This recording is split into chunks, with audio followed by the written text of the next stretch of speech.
এত চেষ্টা করলো যে স্যারের কাছে কিভাবে এত সব ভিডিও যায়, ডিজিএফআই দিয়েই তো যায়, ফেলে দিত ওই যে। কিন্তু ওদের জন্য বাক স্বাধীনতার জন্য মারামারিটা করে জান হারাবে কে? হাসনাত। ওরাই হাসনাতকে ভোট দিবে না, ভোট দিবে বিএনপি কে। কারণ যে পরিমাণ জামাতকে এক ঘরে করে ব্যাশিং করে গেছে, প্লাস এনসিপি কে, নারী ইস্যুতে না একাত্তর ইস্যুতে, আমার ধারণা ও চেঞ্জ হবে সামনে। কারণ বিএনপি টিকতে পারবে না যদি ওয়াকার থাকে, সেটা অন্য প্রসঙ্গ, অন্য কোনো ইস্টার্ন বার্ডস নাই, ভুল করেছি, ক্ষমা প্রার্থী, ডান। রাখতে হবে সেই যে মেয়েটা বলেছিল পিছনে পুলিশ আর সামনে স্বাধীনতা, সেই স্বাধীনতার স্বাদ ওই মেয়েটাকে পৌঁছে দিতে হবে। সকলকে ধন্যবাদ। বিসমিল্লাহির রহমানির রহিম। আজকে আলোচনায় আমাদের সঙ্গে রয়েছেন আমাদের নিয়মিত আলোচকদের যে প্যানেল, তার অন্যতম একজন সদস্য জনাব সরকার সাদিকুর জাহান। সাদিকুর জাহান একজন টিভি নাট্যকার, গল্পকার এবং লেখক। সমসাময়িক নানা বিষয় নিয়ে তিনি লিখছেন। পেশাগত জীবনে তিনি একজন ব্যাংকার এবং তিনি ক্যানাডার টরন্টোতে বসবাস করছেন। আজকে আলোচনা আমরা করব মূলত সাম্প্রতিক রাজনীতি প্রসঙ্গে, এবং নিঃসন্দেহে বাংলাদেশের সাম্প্রতিক রাজনীতি প্রসঙ্গ যদি বলি সেটি হচ্ছে নির্বাচন। বাংলাদেশ প্রায় ১০০ বছর যাবৎ নির্বাচনের যে অভিজ্ঞতা, সেই অভিজ্ঞতা অর্জন করেছে। আমরা জানি ১৯৩০-এর দশকে ব্রিটিশ আমলেই ভারত শাসন আইনের বদৌলতে সীমিত সার্বভৌমত্ব দেওয়ার জন্য এক ধরনের নির্বাচন শুরু হয় সেই সময় ব্রিটিশ শাসিত ভারতবর্ষের বেশ কয়েকটি প্রদেশে অথবা প্রেসিডেন্সিতে। তার মধ্যে বাংলা প্রেসিডেন্সিও ছিল অন্যতম, এবং প্রথম নির্বাচনে শেরে বাংলা একে ফজলুল হক বাংলার প্রধানমন্ত্রী হন। আমি প্রধানমন্ত্রীর কথাটা আরো বিশেষভাবে সবাইকে স্মরণ করে দিতে চাই যে অবিভক্ত বাংলার যে নির্বাচনে যে প্রধান হয়েছিল, সরকারি দলের প্রধান হয়েছিল, তাদেরকে প্রধানমন্ত্রী বলা হতো, মুখ্যমন্ত্রী বলা হতো না। যাই হোক, শেরে বাংলা একে ফজলুল হক প্রধানমন্ত্রী ছিলেন, তারপরে সরওয়ার্দিও প্রধানমন্ত্রী হয়েছিলেন। তো সেই অভিজ্ঞতায়, সেই ১০০ বছরের নির্বাচনের অভিজ্ঞতায় প্রায় ১০০ বছর পরে আমরা আরেকটি নির্বাচন প্রত্যক্ষ করলাম গত ১২ তারিখে। এবং এই নির্বাচনের ফলাফলে দেখা গিয়েছে যে বিএনপি নেতৃত্বে যে জোট, বিএনপি এবং তার মিত্র শক্তি মিলে যে জোট তৈরি করেছে, তারা নিরঙ্কুশ সংখ্যাগরিষ্ঠতা পেয়েছে। এখন এই নিরঙ্কুশ সংখ্যাগরিষ্ঠতা পাওয়া এবং নানা রকম সমস্ত প্রেক্ষিত নিয়ে আলোচনা করার জন্য আমাদের আলোচককে আমি অনুরোধ করব। সোহেল, আমি তাকে সোহেল বলেই ডাকি, তো আলোচনার সুবিধার্থে হয়তো বা আমার এটা ইন্টারচেঞ্জ হয়ে যেতে পারে। সবাইকে একটু জানিয়ে দিতে চাই যে আলোচনার স্বতঃস্ফূর্ততা থাকার জন্য হয়তো আমি সোহেলকে যেহেতু তুমি বলেই ডাকি, তুমি করলেই আজকে সম্বোধন করব, এবং সেক্ষেত্রে হয়তো তার নামটা ইন্টারচেঞ্জ হয়ে যেতে পারে মাঝে মাঝে। তো সাদিককে আমি প্রশ্ন করছি যে কেমন হলো আজকের এইবারের যে নির্বাচন, কেমন হলো তোমার মতে? তুমি একটু সামগ্রিকভাবে যদি একটু মূল্যায়ন করো। থ্যাংক ইউ মাসুম ভাই, এবং আমার ক্ষেত্রে একই কথা প্রযোজ্য। আমি আপনার ফার্স্ট নেম ফরহাদ, বাট আমি আপনাকে মাসুম ভাই ডেকে অভ্যস্ত, কাজেই ওটা দিয়েই কন্টিনিউ করতে চাই আমার বলার সুবিধার জন্য, অন্য কিছু যাতে আমাকে ডিসরাপ্ট না করে। এবং ধন্যবাদ এগেইন আমাকে আজকে ডাকার জন্য, এবং আমার মতামত বা আমার ইনসাইটসকে ভ্যালুয়েবল মনে করার জন্য থ্যাংক ইউ সো মাচ সেজন্য। এখন এবং সালাম এবং শুভেচ্ছা যারা শুনছেন, যদি শুনে থাকেন পরে, সেটা হচ্ছে ইলেকশনের যেটা বললেন আপনি, এটা তো মাত্র 2 দিন পর বা 3 দিন। আমার মনে হয় মিক্সড ফিলিং। প্রথম দিকে তো আমার আশা ছিল যে কিছুটা ব্যালেন্স হবে, এবং ব্যালেন্স হবে এই অর্থে যে আমি লিখেছিলামও আমার ফেসবুকে যে যত যাই হোক, যেই দলই আসুক, 2/3 মেজরিটি যেন না হয়। কারণ সেটার আমাদের একটা ভয়াবহ রকমের অভিজ্ঞতা আছে, যেটা হাসিনা দেখিয়ে গেল, খুনি হাসিনা। তো আমি সেটা বলেছিলাম যে বিএনপি না হোক, জামাত না হোক, এনসিপি যেই হোক, 2/3 মেজরিটি যেন না হয়, এবং তার একটা বড় রকমের কনসিকুয়েন্সেস হতে পারে। বাট কপাল এতই খারাপ যে বিএনপি 2/3 মেজরিটি হয়ে গেল। এবং যে ভয় আমি করছিলাম মাসুম ভাই, যে তাহলে আমাদের জুলাই সনদ ওইটার কি হবে আলটিমেটলি, কারণ 2/3 মেজরিটি হলে বাংলাদেশের তো আপনি একদিনেই চরিত্র বদলাতে পারবেন না। বাংলাদেশি বলতে আমি, আপনি এবং যারা ভোট দিয়েছে, আমি ভোট দিয়েছি, আপনিও দিয়েছেন, যারা বাংলাদেশে অবস্থান করছে, আপনি দল বদলানেন।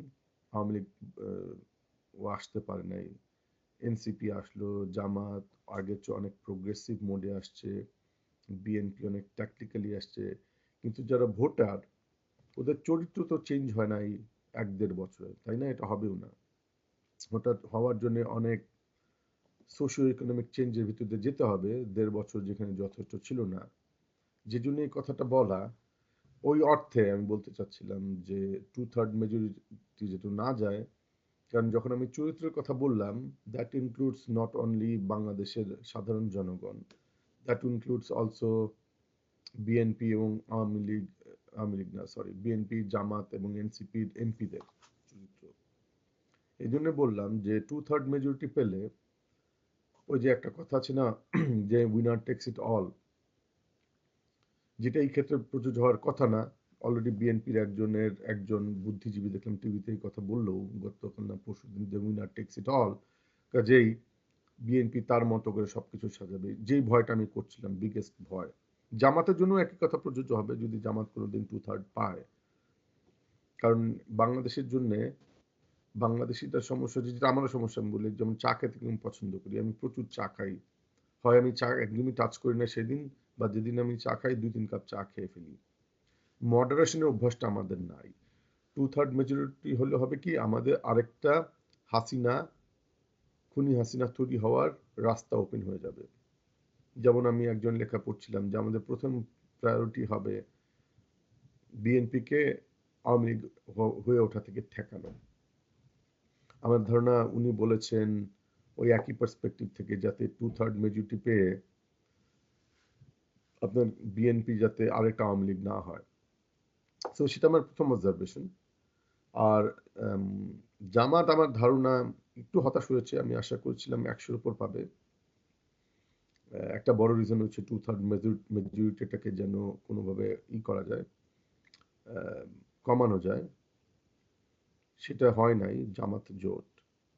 যেটা হয় নাই সেটা আমার কিছু নিয়ে কিছু অবজারভেশন আছে, সেটা আমরা একটু পরে কথা বলতে পারবো, এখনো বলতে পারি। একটা সাইড নোট দিয়ে রাখি, বিএনপি ওখানে স্ট্র্যাটেজিক্যালি পলিটিক্যালি অনেক ভালো করেছে, কি বলে, মানে স্ট্র্যাটেজিক কিছু অ্যাকশন নিয়েছে, উইচ ইজ ওদের জন্য খুব হেল্পফুল ছিল, যেটা জামাতের জন্য একদমই হেল্প করে নাই। একটা বড় হচ্ছে আপনার ইসলামিক আন্দোলন ওদেরকে আলাদা করে দিল। দেখবেন ইসলামিক আন্দোলন শেষ দিকে ওরা সরে গেল, ওরা বোধহয় একটা সিট পেয়েছে, কিন্তু ওদের অ্যাভারেজ ভোট আমি দেখলাম 5 থেকে 10,000, অ্যাভারেজ 10,000-এর মতো। এবং আমি এক জায়গায় পড়লাম, সত্যি মিথ্যা আমি চেক করার সুযোগ পাই নাই, যে 53টা সিটে জামাত এনসিপি ওদের ভোট নাকি হেরেছে 5,000 প্লাস মাইনাস ভোট মার্জিনে। তো সেই প্রসঙ্গে বলতে গেলে ইসলামিক আন্দোলন যেহেতু অ্যাভারেজ 10,000, আর এখানে ভোট হারলো অ্যাভারেজ 5,000, কারণ চিন্তা করে দেখেন যদি ইসলামিক আন্দোলনের ভোটগুলো এই ব্যাংকে আসতো, তাহলে জামাত অ্যাটলিস্ট 40, জামাত জোট 40-50টা সিট আরো গেইন করতে পারতো। দেখেন কোথায় এইটা ভেরি আমাদেরকে সবচেয়ে বড় ক্ষতিগ্রস্ত করলো। শুধুমাত্র ইসলামিক আন্দোলনকে সরায় নেওয়ার কারণে বিএনপি মেজরিটি পেয়ে গেল, 2/3 মেজরিটি। তো আমার ধারণা এটা ছিল সবচেয়ে ক্রুশিয়াল ওদের স্ট্র্যাটেজি। বিএনপির জায়গা থেকে বিচার করলে ওরা খুব দারুণ একটা স্ট্র্যাটেজি নিয়েছে। আপনাকে ওই, ওরা নিজেরাও নিজেদের এলাইতে একটা ইসলামিক দলকে নিয়ে আসছে, তারপর ইসলামিক আন্দোলনকে সরিয়ে দিল জামাতের জোট থেকে। তার কারণে জামাত, বিএনপি মেজরিটি পেয়ে গেল, 2/3 মেজরিটি। তো দিক দিয়ে বিচার করলে আমি কিছুটা হতাশ, কিন্তু পজিটিভ সাইড যেগুলো, সেটা হচ্ছে আমরা একটা প্রসেসটা খুলতে পারলাম, আনলক করতে পারলাম, যে ফ্যাসিস্ট খুনি হাসিনা যে একটা ভোট দেওয়া হবে না সেইটা যে এস্টাবলিশ করেছিল, সেখান থেকে সরে আসলাম। সরে আসে আমি প্রথম দিকেই বলছিলাম, প্রথম দিক থেকেই বাংলাদেশ ধরেন নাইজেরিয়ার অবস্থায় ছিল, নাইজেরিয়া বা আফ্রিকার কোনো একটা কান্ট্রিতে, বা ধরেন আফগানিস্তানের অবস্থা বা সিরিয়া, মানে টেকনিক্যালি যদি বলতে চান, সেদিক থেকে আপনি 1-1.5 বছরে সুইজারল্যান্ডে পৌঁছাতে পারবেন না। এমন না বাংলাদেশ এক্স্যাক্টলি নাইজেরিয়ার মতো ছিল, মানে সেই ঘরানার ছিল, মানে ল অ্যান্ড অর্ডার, ইকোনমি সব দিক দিয়ে হিসাব করলে। সেদিক থেকে আপনি প্রথম দিনেই বা 1-1.5 বছরে সুইজারল্যান্ড বা সিঙ্গাপুর হতে পারবেন না, আপনার একটা প্রসেস আছে। তো আমার মনে হয় সেই প্রসেসটাই আমরা ঢুকলাম, যেটা অনেকে যে জায়গায় মানুষ হতাশ হলো যে ডক্টর ইউনুসের সময় ভাবলো যে আমরা সেই একদিনে বা কয়েক মাসে পৌঁছে যাব আপনার অ্যাটলিস্ট ভিয়েতনাম, সেটাও হওয়া সম্ভব না। ওই প্রসেসটায় ঢুকলাম, সেটা শুরু হলো পলিটিক্যাল এই চেঞ্জ বলতে জনগণের হাতে ভোটের রাইট পৌঁছায় গেল। কিছু অনেক ভয় আছে, সেটা আমরা একটু পরে কথা বলবো, যে 2/3 মেজরিটাতেই আমরা ঘুরপাক খাবো, আমার ধারণা আমি ঘুরপাক খাবো আজকের 1-1.5 ঘন্টার আলোচনায়। কিন্তু টু স্টার্ট উইথ, মাসুম ভাই আমার মনে হয় ইটস ভেরি গুড স্টার্ট যে আমাদের ভোট দেওয়ার ক্ষমতাটা আমাদের কাছে আসছে। আমার মনে হয় এটা very important. Thank you Sohel. তো আমরা একে একে অনেকগুলো বিষয় নিয়ে কথা বলবো। তুমি যেমনটি বলছিলে যে আমাদের যে নিরঙ্কুশ বা 2/3 মেজরিটির ফলে তাদের কনস্টিটিউশন চেঞ্জ করার যে ক্ষমতা রাইট। পেয়ে গেল, এবং সেই কনস্টিটিউশন চেঞ্জ করাটা যদি গণমানুষের যে আকাঙ্ক্ষা, জুলাইয়ের বিপ্লবের যে সাধারণ মানুষের যে আকাঙ্ক্ষা, সেটির সাথে যদি সামঞ্জস্যপূর্ণ না হয় তাহলেই বিপদ। আর যদি রাইট। সেটির সাথে সামঞ্জস্যপূর্ণ হয় তাহলে তো অসুবিধা নেই। তাহলে তো মানুষ যা চাচ্ছিল, বিএনপি যা চাচ্ছে, এই দুটো যদি মিলে যায় তাহলে আমরা তাকে সাধুবাদ জানাবো। কিন্তু যদি না মিলে যায় সেখানে তো সমস্যা সৃষ্টিই হবে। সঙ্গে সঙ্গে জুলাইয়ের যে স্পিরিট সেটি আবার বাধাগ্রস্ত হবে, এবং একটা প্রতি বিপ্লবের সম্ভাবনা আমি এবং তুমি দুজনই মনে করি জুলাই বিপ্লব ছিল। কারণ মোটা দাগে বিপ্লব এবং গণঅভ্যুত্থানের মধ্যে পার্থক্য এই যে গণঅভ্যুত্থান কোনো একটা স্বৈরাচারের বিরুদ্ধে হয়, যে স্বৈরাচার অগণতান্ত্রিক স্বৈরাচারী, এবং তাকে হটিয়ে একটা গণতান্ত্রিক প্রক্রিয়ায় উত্তরণকেই হয়তো আমরা গণঅভ্যুত্থান বলি, যেটি আইয়ুব খানের সময় হয়েছিল, যেটি এরশাদের সময় হয়েছিল। কিন্তু এটা এমন একটা বিষয় ছিল, জুলাইয়ে অনেকগুলো আকাঙ্ক্ষা ছিল এবং সেই আকাঙ্ক্ষাগুলো তুলে ধরেছিল একেবারে নতুন প্রজন্ম, একদম তরুণ প্রজন্ম, যাদেরকে আমরা জেনজি বলছি। এবং সেই বক্তব্যগুলো আমরা প্রথম দেখতে পাই যখন নিরাপদ সড়কের আন্দোলন হয়েছিল 2018 সালে সম্ভবত। রাইট। নিরাপদ সড়ক আন্দোলনে এই ছেলে মেয়েগুলো কোনো জায়গায় লিখেছিল, যখন তারা নিজেরাই বিভিন্ন রাস্তাঘাটে বিভিন্ন লাইসেন্স চেক করছিল, গাড়ির লাইসেন্স চেক করছিল, তখন রাস্তা ব্লক সৃষ্টি করেছিল এবং সেখানে তারা লিখে রেখেছিল যে রাষ্ট্র সংস্কারের কাজ চলছে, আপনাদের অসুবিধার জন্য দুঃখিত, এই ধরনের একটা কথা লিখে রেখেছিল। তো এটা একটা বিরাট মেসেজ। তারা বলছে যে রাষ্ট্র সংস্কার করা প্রয়োজন।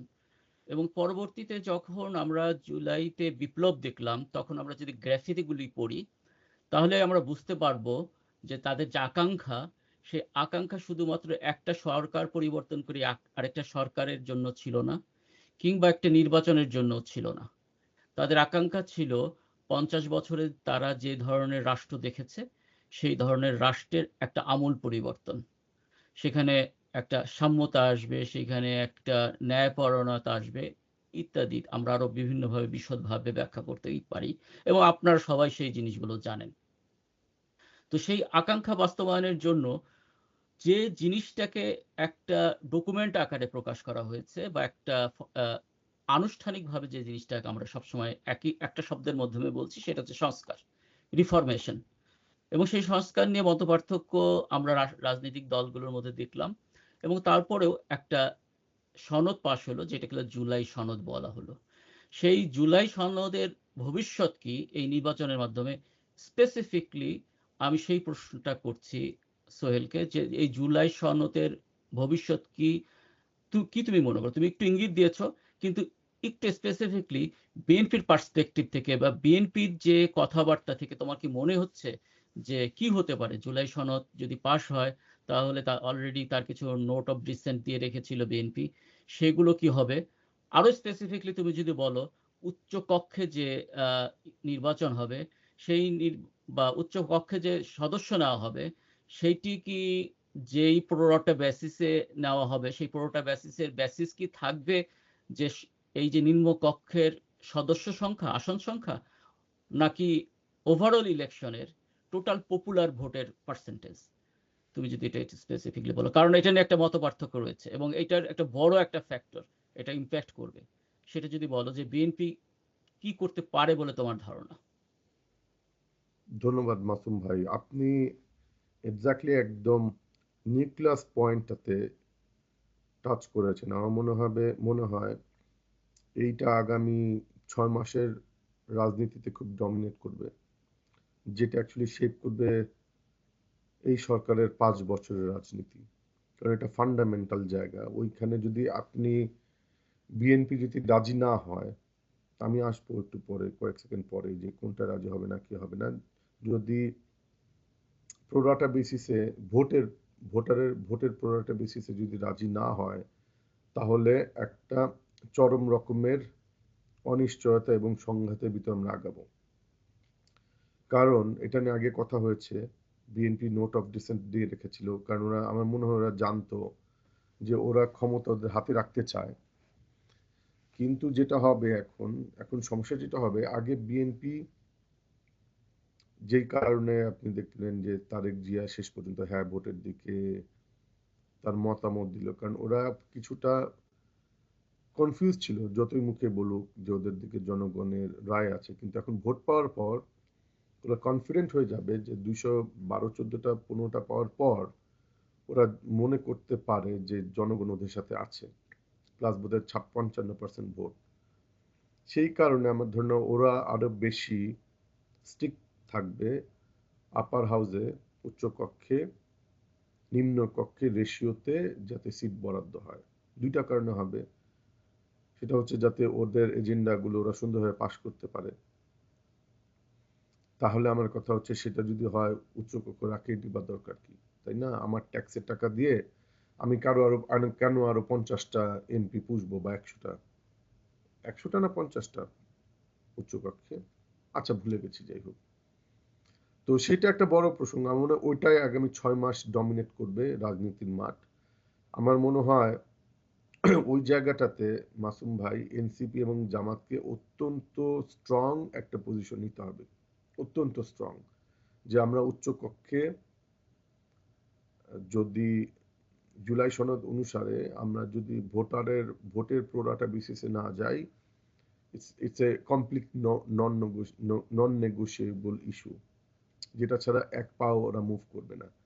বাকি সব অনেক কিছুতে ছাড় দিতে পারে, কারণ ওটাতে যদি ছাড়ে তাহলে we are back to the square. তো আমার ধারণা ওইটা ডমিনেট করবে, এবং আমি এটাতে বিএনপিকে নিয়ে হতাশ এই অর্থে যে তারেক জিয়াকে সে তো বেশ কিছু ভালো মানে আশার বাণী দিয়ে আসছে যে নতুন ধরনের রাজনীতি করব। এখন আমি ঠিক জানি না, আমি গেস করতে পারি, it's too early two guess, যে এই পরিমাণ সিট পাওয়ার পরে তার চিন্তা ভাবনা চেঞ্জ হয় কিনা। একটা জিনিস আমার ভালো লাগলো, আই মাস্ট সে, যে তার আমি কমিউনিকেশন দেখলাম প্রথম প্রেস কনফারেন্স, যেখানে 3জন বোধহয় ভারতীয় সাংবাদিক জিজ্ঞেস করলো যে ভারতের সাথে সম্পর্কটা কেমন হবে। সে বলেছিল তারেক জিয়া, এটা বোধহয় গতকাল দেখলাম আমি, প্রতিটা দেশের সাথে আমাদের সম্পর্ক হবে সমান, মানে আমরা কোনো স্পেসিফিক দেশকে আলাদাভাবে দিব না, কি বলে, প্রেফারেন্স দিব না। এই শব্দগুলো সে বলেনি, বাট তার মোটামুটি মেসেজটা ওইরকম ছিল। এবং চাইনিজ একজন সাংবাদিক যখন জিজ্ঞেস করলো, উনি এই কথাই বললেন, বা ধন্যবাদ দিলেন, চায়না আমাদের অনেক হেল্প করলো এই সেই। কিন্তু আমার ধরনের মেসেজটা যাওয়ার দরকার ছিল, স্পেশালি ভারত মিডিয়াতে, যে যে আমাদের সম্পর্ক হবে ন্যায্যতার ভিত্তিতে এবং ভারত আলাদা কোনো প্রেফারেন্স পাবে না। অন দ্যাট নোট, আমার ধারণা বিএনপি সম্বন্ধে আমার নিজস্ব কিছু অবজারভেশন আছে, সেটা বললে মনে করবে লোকজন আমি অ্যান্টি বিএনপি, কিন্তু ওদের কার্যক্রম আমি যা দেখলাম 1.5 বছরে, তাতে আমাকে বিএনপির প্রতি নেগেটিভ হতে কিছুটা প্ররোচিত করছে। তো coming back to your question, আমার ধারণা এই আপনি যে পয়েন্টটা বললেন উচ্চকক্ষ ওইটা ভীষণ রকম ভাবে ডমিনেট করবে আগামী 6 মাস এবং জামাতকে এবং এনসিপি কে খুবই স্ট্রং হোল্ড করতে হবে। ওইখানে আমি একটা নোক্তা দিয়ে রাখি, বিকজ আমি ঠিক জানি না, আমি জামাতের সাথে তো ক্লোজ না ইন এ ওয়ে যে ওদের ঠিক পলিসিতে কি ভাবে কিরকম জিনিসপত্র চিন্তা ভাবনা চলছে। বাইরে থেকে যতটুকু বুঝি বা লোকজনের লেখা পড়ে যতটুকু বুঝি যে জামাত ওদের অবস্থানটা পরিষ্কার করবে কি না ওটা ইম্পর্টেন্ট। সেকেন্ড হচ্ছে আমি কিছু কনস্পিরেসি থিওরি পড়লাম। সেকেন্ড হচ্ছে ওইটাতে স্টিক থাকবে কিনা, ওটা খুব দরকার। জামাতকে তাদের অবস্থান খুবই পরিষ্কার রাখতে হবে আগামী 5 বছর 4 বছর, কারণ যাতে লোকজন বোঝে এবং একটা ডিসিশন নিতে পারে জামাতের ব্যাপারে। কারণ হচ্ছে এবার আপনি দেখবেন বিএনপিকে, আমি এভাবে বলে শেষ করবো আর 30 সেকেন্ডে, আলটিমেটলি নেক্সট ইলেকশনকে কি করতে হবে, জামাতকে চিন্তা করতে হবে যারা বিএনপিকে ভোট দিয়েছে ওদের ভোট নিয়ে আসা, তাই না? প্লাস যারা ভোট দিয়েছে অলরেডি জামাত এনসিপি জোটকে ভোটটা ইনট্যাক্ট রাখা। কারণ বিএনপি তো আগামী 5 বছর বসে থাকবে না, কনস্ট্যান্টলি চেষ্টা করবে ওটা রিভার্স করতে। জামাত এনসিপি যে ভোট ছিল ভোটার ছিল ওগুলিকে নিয়ে যাওয়া। এখন প্রথম কথা হচ্ছে তাহলে বিএনপিকে কারা ভোট দিয়েছে? বিএনপিকে ভোট দিয়েছে বিএনপির যারা সমর্থক, আওয়ামী লীগের যারা সমর্থক, মুখে ওরা যাই বলুক, আপনি ভোটের পার্সেন্টেজ দেখেই বুঝবেন 55% যদি বিএনপি ভোট পেয়ে থাকে, হিস্ট্রিক্যালি বিএনপি কখনো 40%-এর চেয়ে বেশি পায় নাই, তার মানে এক্সট্রা 15% হয়েছে আওয়ামী লীগ থেকে আসা। প্লাস এটা আমার নিজস্ব ধারণা, আমার এই ধারণা চেঞ্জ করবো না আমি। আওয়ামী লীগের যারা তবে সব বিএনপিকে ভোট দিয়েছে। সো 1 নম্বর ভোটার ছিল বিএনপি নিজস্ব ভোটার, 2 নম্বর ছিল আওয়ামী লীগের ভোটার, 3 নম্বর হচ্ছে বাম ভোটার। আপনি দেখবেন অলরেডি বামরা মিছিল করেছে, লেফটিস্ট যারা বিএনপি যখন ক্ষমতা আসলো ওইটা পেয়েছে। 4 নম্বর হচ্ছে অবশ্য ব্যবসায়ী, ওরা সবসময়ই পাইতো, ব্যবসায়ীরা ভোট দেয় যখন যারা যাকে ইম্পর্টেন্ট মনে করে। 4 নম্বর যেটা আমার মনে হয় মোস্ট ইম্পর্টেন্ট, দ্যাটস ওয়াই আমি প্রথম দিকে বললাম আমি ওয়েট করছি যে আপনার নারীদের ভোটের পার্সেন্টেজ, নারীরা কেমন ভোট দিয়েছে বিএনপিকে। আমার ধারণা জামাতের শেষ 1 মাসের মানে টপ লিডারদের থেকে কিছু মেসেজ গেছে, ভুল করে হোক সত্যি করে হোক, ওই জায়গাটাতে নারীদের অনেক ভোট ওরা হারিয়েছে। কিন্তু আমার হাতে কোনো ডেটা নাই যেখানে আমি দেখতে পারবো। অন্য দেশে যেমন দেখলে আমি বলতে পারবো কোন কোন পার্টি কতটুকু ভোট পেয়েছে মেল। আমাদের ইলেকশন কমিটির কোনো ওয়েবসাইটে আমি খুঁজে পাই নাই। ওরা বলে আছে, ওখানে আমি কোনো ডেটা পাই নাই এক্স্যাক্টলি কত পার্সেন্ট নারী জামাতকে ভোট দিয়েছে, কত পার্সেন্ট নারী বিএনপিকে ভোট দিয়েছে। যে প্রসঙ্গে এটা বলা, আওয়ামী লীগের ভোট, বিএনপি নিজস্ব ভোট, বামদের ভোট, আর শেষের হচ্ছে নারী ভোট। তো ওই জায়গাগুলোতে জামাতকে, যে জন্য আমি একটু লম্বা করে ফেললাম, জামাতকে ওই জায়গাগুলো থেকে ভোট নিয়ে আসতে হবে।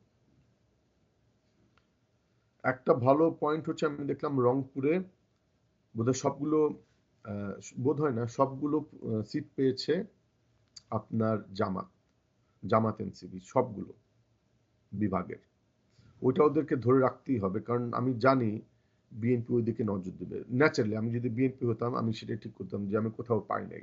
এট দ্য সেম টাইম, এবং খুলনাতেও ওদের সবচেয়ে বেশি ভোট হচ্ছে, সিট হচ্ছে, ভোট না সিট হচ্ছে খুলনাতে। তো জামাতকে যেটা করতে হবে, রংপুরে ভোট ইনট্যাক্ট রাখতেই হবে এবং খুলনাতে আরো বাড়াতে হবে। অ্যাট দ্য সেম টাইম জাতীয় পার্টি কিন্তু স্ট্রং হয়ে আসার চেষ্টা করছে। একটা নোকতা দেখে আমি খুব খুশি যে জাতীয় পার্টি কোনো সিট পায় নাই, এখন বিএনপি জাতীয় পার্টিকে টানবে, টেনে ওই দিকটা পেনিট্রেট করার চেষ্টা করবে। অ্যাট দ্য সেম টাইম আমি দেখলাম সিলেটে এবং চিটাগাংয়ে, যদিও বলে চিটাগাংয়ে এবার 2টা সিট পেয়েছে জামাতের হিসাবে অনেক, কিন্তু 18টার ভিতরে 2টা সিট মাত্র জামাত এনসিপির। আমার ওইদিকে স্পেশাল নজর দিতে হবে। আর সিলেট আর চিটাগাংয়ে জামাতের সিট সবচেয়ে কম, আর ওইদিকে খুলনা আর রংপুরে সবচেয়ে বেশি। সো আমি এখন র্যাপ আপ করি। বিএনপি নিজস্ব ভোট ওটা সবসময় থাকবে, আওয়ামী লীগের ঘোর কিছু কিছু নিয়ে আসতে হবে। থার্ড হচ্ছে আপনার বামদের ভোট, ওইদিকে একটু সমস্যা হবে কারণ এনসিপি থেকে কিছু একটা লোকজন চলে গেছে বাম দিকে, অনিক, মাহফুজ, ওরা ওরা যদি আরেকটা পার্টি করে, আমার ধারণা করবে, তখন একটু সমস্যা হবে, বাট ওইটাকে ওদের ট্যাকেল দিতে হবে। ফিফথ হচ্ছে আপনার নারী ভোট, ওই জায়গাটা ওরা খুব ক্লিন করতে হবে। নারী লিডারকে নিয়ে আসতে হবে সামনে, সামনে টিভি টক শোতে। জামাতকে করতে হবে কি অনেক নিজস্ব নারী লিডার নিয়ে আসতে হবে যাতে ওরা ডিবাঙ্ক করতে পারে। আর হচ্ছে ইসলামিক আন্দোলনকে বুঝায় সুঝায় যাই হোক বুঝাইতে হবে যে ভাই তুমি এমন করলে 146টা নাকি তোমরা ভোট পাবা, সিট পাবা আশা করো, পাইছি এসেন্সিয়ালি একটা। কাজে তোমরা আমরা জোটবদ্ধ হই, কারণ তোমার 10,000 ভোট যদি আমার কাছে আসতো আমরা 50টা সিট বেশি পাইতাম, এটা ওদেরকে বুঝাইতে হবে। So all of this areas will help to reform, but the final point হচ্ছে যেটা আমি এতক্ষণ বলি নাই, টিভি মিডিয়াতে 2টা চ্যানেল লাগবে যেটা মানে সফটলি ন্যারেটিভ তৈরি করতে হেল্প করবে। কিন্তু সেই ন্যারেটিভগুলো এরকম যাতে মিডিয়া না হয়, টিভি চ্যানেলগুলো এটাকে 71 টিভিকে আমরা যেমন জানতাম ওরা বিএনপি তাবেদারি করে, ওইরকম করা যাবে না। হুজুর দিয়ে ওই চ্যানেলগুলো চলবে না। প্রোগ্রেসিভ বিএনপি লোক রাখতে হবে, যেমন শিশির মনিরের মতো লোকজন আসবে কথা বলবে, বা ব্যারিস্টার শাহরিয়ার। 1 নাম্বার, ওইখানে মহিলাদের পার্টিসিপেশন থাকবে এবং ওইখানে ওরা বিএনপির লোকজনকে ডাকতে হবে যাতে কনস্ট্যান্টলি ওদের আর্গুমেন্টগুলোকে ওরা ডিবাঙ্ক করা যায়। সেটা হচ্ছে 2টা চ্যানেল লাগবে। আমি দেখলাম, আমি শিওর না, স্টার চ্যানেল একটা দেখলাম, স্টার নিউজ ওইরকম। আর পত্রিকা লাগবে, প্রথম আলো স্ট্যান্ডার্ডের পত্রিকা পাবেন না, কিন্তু যুগান্তর স্ট্যান্ডার্ডের পত্রিকা লাগবে। কিন্তু অ্যাট দ্য সেম টাইম আমার দেশ হতে পারতো, কিন্তু ওরা সবাই ট্যাগ করে ফেলছে অলরেডি এটা জামাতের পত্রিকা, সেখান থেকে সরে আসতে হবে। তো মোটামুটি মোটা দাগে আমি আরো ডিপ ডাইভ করতে পারবো, বাট আমি জানি আপনার প্রশ্ন আছে বা আপনি আপনারটাও শেয়ার করবেন। আমার মনে হয় এই জায়গাগুলোতে বিএনপি এনসিপির নজর দেওয়া দরকার। Thank you. আমি যতটুকু বুঝতে পারলাম যে তুমি প্রথম থেকেই যে ব্যাপারটি পরিষ্কার করেছো যে এই যে 2/3 মেজরিটি বিএনপি পেল, সেইটাতে তোমার একটা বড় আপত্তি যে 2/3 মেজরিটি পেলে একটা ফ্যাসিস্ট হওয়ার যে সম্ভাবনার সৃষ্টি হয় এবং যেটা আমরা আমাদের অতীতে দেখেছি। সেই আলোকে তোমার একটা রেকমেন্ডেশন যে বিরোধী দলে যারা থাকে তারাও যেন একটু সমৃদ্ধ হয়ে তারাও যেন একটা কম্পিটিটিভ পজিশনে দাঁড়ায়। রাইট। সে প্রেক্ষিতে আমাদের অবশ্যই এটা স্বীকার করে নিতে কোনো অসুবিধা নাই যে আওয়ামী লীগ বাদ দিলে এখন প্রধান যে শক্তি দুটো বাংলাদেশে রাজনৈতিক ময়দানে খেলোয়াড় বা বাংলাদেশে রাজনৈতিক ময়দান নিয়ন্ত্রণ করছে, তার একটি হচ্ছে বিএনপি আর একটি হচ্ছে জামাত। এনসিপি এখন হাঁটি পাপা। সো এনসিপি কে অনেক দূর পাড়ি দিতে হবে। আমরা এনসিপি কে নিয়ে বিশেষভাবে আলাদাভাবে কয়েকটি প্রশ্ন আলোচনা করব। সেই প্রেক্ষিতে তুমি জামাতের বা জামাত এবং এনসিপি জোটের কি করণীয় একটা কম্পিটিটিভ রাজনৈতিক পরিবেশ সৃষ্টি করার জন্য, সেটি তুমি বললে, খুব স্পেসিফিকলি বলেছো। দ্যাট ইজ ভেরি ফাইন যে আমরা একেবারে স্পেসিফিকলি বুঝতে পারলাম যে কি কি জিনিসগুলো দরকার। কারণ লেভেল প্লেইং ফিল্ড হতে গেলে আমরা যারা পশ্চিমের রাজনীতি দেখি যে তাদের কিন্তু এই সমস্ত জিনিসগুলো থাকে। একটা হচ্ছে মিডিয়ার একটা সাপোর্ট লাগে একটা রাজনৈতিক দলের। যেমন ট্রাম্প তো বলেই বসছিল যে এই চ্যানেলগুলো তার নয়, এবং রাইট। সেই তাদের রিপোর্টারগুলো যখন গত টার্মেও দেখেছি, এই টার্মেও দেখেছি, তার যখন হোয়াইট হাউসে আসতো সে জিজ্ঞেস করতো যে তুমি কোথা থেকে এসছো, যখন বলতো ওইখান থেকে, সে সরাসরি বলতো যে তুমি তো মিথ্যা কথা বলো ইত্যাদি। তো এই যে বিষয়গুলো যেগুলো আগে অনেক গোপন ছিল কিন্তু এখন রাজনীতিতে এগুলো পরিষ্কারভাবে আলোচনা হচ্ছে যে এই মিডিয়াটা ওই রোল প্লে করছে, এই টিভি চ্যানেলটা ওই রোল প্লে করছে, এটা একদম পরিষ্কার। এখন এটা প্রকাশ্যে অনেকটা, ট্রাম্প অনেকটা এটাকে প্রকাশ্যে নিয়ে এসেছে। ট্রাম্পের অনেক সমালোচনা আমরা করতে পারি, সমালোচনা আছেও, সঙ্গত কারণেই সমালোচনাগুলো আছে। তবে ট্রাম্প চোখে আঙ্গুল দিয়ে যে প্রথাগত রাজনীতিবিদদের যেই ভুলভ্রান্তিগুলো বা যে সটতাগুলো, ভণ্ডামিগুলো, সেগুলো দেখিয়ে দিয়েছে। বাংলাদেশে এই প্রথাগত রাজনীতিতে যে সটতা, সেটাও আমরা লক্ষ্য করলাম, বিশেষ করে মিডিয়ার ব্যাপারটা। এই প্রসঙ্গে আমি একটুখানি তাহলে শেয়ার করি, যেহেতু আমাকে সুযোগ দিল সোহেলও কিছু ইনপুট দেওয়ার জন্য। আমরা এনসিপির কথাটা যদি বলি, লক্ষ্য করলাম যে এনসিপি তো সৃষ্টি হলো জুলাইয়ের আন্দোলন থেকে, তাই না? জুলাইয়ের আন্দোলনের যেই সব কুশীলব, তাদেরকে এইটা অনেক আগের থেকেই, এমন না যে এনসিপি ছেলেরা একটা ক্ষমতা নেওয়ার জন্য তৈরি করেছে। এই যে একটা দাবি বহু বছর যাবৎ আমরা শুনছি, আমরা সেই জিনিসগুলো বলছি না, এমন একটা ভাবে কথাবার্তা বলছি যেন আমরা এগুলো ভুলে গেছি। যখন আওয়ামী লীগ এবং বিএনপি বছর পর বছর বাংলাদেশ নিয়ন্ত্রণ করছিল এবং একই ফর্মুলা নিয়ন্ত্রণ করছিল, যখন আওয়ামী লীগ যাচ্ছিল তখন বিএনপি সংসদ বর্জন করছিল এবং লাগাতার হরতাল দিচ্ছিল, আওয়ামী লীগ লুটপাট করছিল, আবার যখন বিএনপি যাচ্ছিল, আওয়ামী লীগ লাগাতার হরতাল দিচ্ছিল, সংসদ বর্জন করছিল, বিএনপি লুটপাট করছিল। এইরকম সরকার দলে গিয়ে লুটপাট করা আর বিরোধী দলে যে হরতাল ডাকা এবং সংসদ বর্জন করার ইতিহাস দেখার প্রেক্ষিতে আমরা অনেকদিন যাবৎ বলছিলাম যে দেশে একটা তৃতীয় শক্তি দরকার। কেউ কেউ এই তৃতীয় শক্তি হিসেবে জাতীয় পার্টিকে গ্রহণ করেছিল, কিন্তু জাতীয় পার্টি তো আসলে তৃতীয় শক্তি হওয়ার মতো দল নয়। জাতীয়বাদী তো একইভাবে পরিবার দ্বারা নিয়ন্ত্রিত একটি রাজতান্ত্রিক দল। তো এটা হয় নাই। এই দীর্ঘদিন যাবৎ মানুষের এই একটা ইচ্ছা ছিল। দ্বিতীয় আরেকটি বিষয়, আমরা একটুখানি পিছনে যাই, আজকের প্রজন্ম হয়তো ব্যাপারটা বুঝতে পারবে না। 1990 সালে এরশাদ বিরোধী আন্দোলন যখন সফল হলো, তখন এই আন্দোলনের পরে আমাদের যে ধারণা হয়েছিল বা আমরা যারা তরুণ ছিলাম এবং সারা বাংলাদেশের মানুষ, মনে হলো আবার একটা নতুন করে ৭১ হয়েছে। যারা এই প্রজন্মে তারা জানে না। এই প্রজন্মে জুলাইয়ের পরে যখন শেখ হাসিনা পদত্যাগ করলো, তখন আমরা অনেকেই বলতে শুরু করলাম নতুনভাবে স্বাধীন হলাম। এক্সাক্ট সেই সাইকোলজি ছিল 1990 সালে যখন গণ অভ্যুত্থানে এরশাদের পতন হলো, তখন মনে হলো আমরা স্বাধীন হয়েছি। এবং তারপরে যে পরিমাণ লোক ঢাকার রাস্তায় নেমে এসেছিল, সেটি এই জুলাইয়ের আন্দোলনের পরে রাস্তায় নেমে আসা জনসংখ্যার থেকে কোনো অংশ কম না। সেই সময় ঢাকার জনসংখ্যা কম ছিল, সেই প্রেক্ষিতে অসংখ্য লোক রাস্তায় নেমে এসেছিল। আমার পরিষ্কার মনে আছে, ফার্ম গেটে তখন এরশাদের একটা সাইনবোর্ড ঝুলছিল, এরশাদের একটা বাণী আর কি, যে ৬৮,০০০ গ্রাম বাঁচলে বাংলাদেশ বাঁচবে। সেইটা খোলার জন্য হাজার হাজার লোক উঠে গেল সেটা ভেঙে ফেলবে, কারণ এটা এরশাদের বাণী। এবং যথারীতি অতি উত্তেজনায় সেটা খুলে খোলার সময় দুর্ঘটনাবশত সেটা মাথায় পড়ে একজন নিহত হয়েছিল। তো আমি যেটা বলতে যাচ্ছি যে এইরকম একটা উচ্ছ্বাসের পরে এবং ছাত্রদের একটা, এই মুহূর্তে আমি বলতে পারছি না কয় দফা, একটা 14 দফা বা এমন একটা দফা ছিল সম্মিলিত ছাত্র পরিষদের, যে দল ক্ষমতায় যাবে সেই দল এইটিকে করবে, বাস্তবায়ন করবে। কিন্তু দুর্ভাগ্যক্রমে এরপরে যখন বিএনপি ক্ষমতায় গেল, তা বাস্তবায়নের তো দূরের কথা, তার সেটার ধারে কাছেও যায় নাই।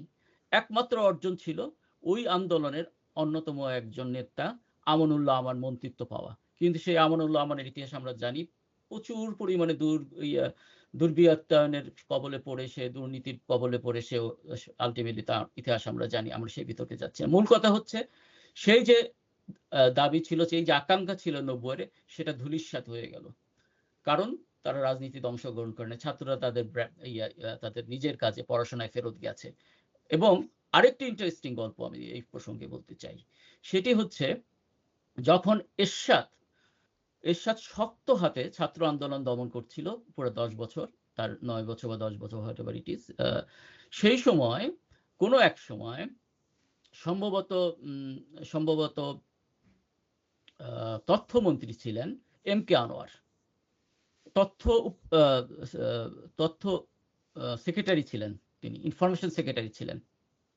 তো উনি তো তখন রাজনীতিতে আসেন নাই, তখন তিনি সচিব ছিলেন।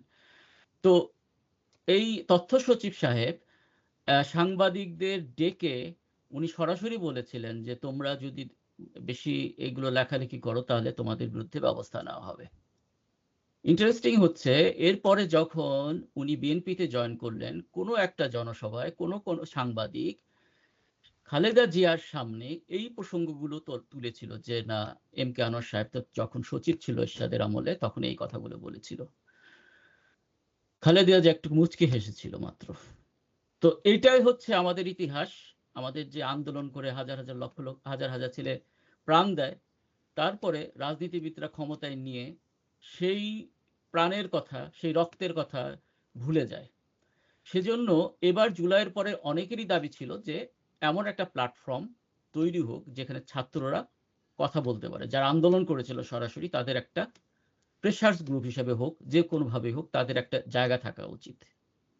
এই আলোকে আমরা অনেককেই বলতে শুনেছি যে একটা বিপ্লবী কমান্ড ফোরাম তৈরি করতে হবে বা বিভিন্নভাবে, কারণ কিন্তু বাংলাদেশের বা সারা পৃথিবীর যে প্রেক্ষিত, এখানে এই ধরনের চিন্তা বাস্তবসম্মত নয় বিধায় পরবর্তীতে নির্ধারিত হলো বা সবাই মিলেই হয়তো ঠিক করলো যে না, একটা ছাত্রদের একটা বা এই যে জুলাইয়ের গণ আন্দোলনকে যারা নেতৃত্ব দিয়েছিল তাদের একটা দল হওয়া উচিত, এবং সেই প্রেক্ষিতে এনসিপি সৃষ্টি হলো।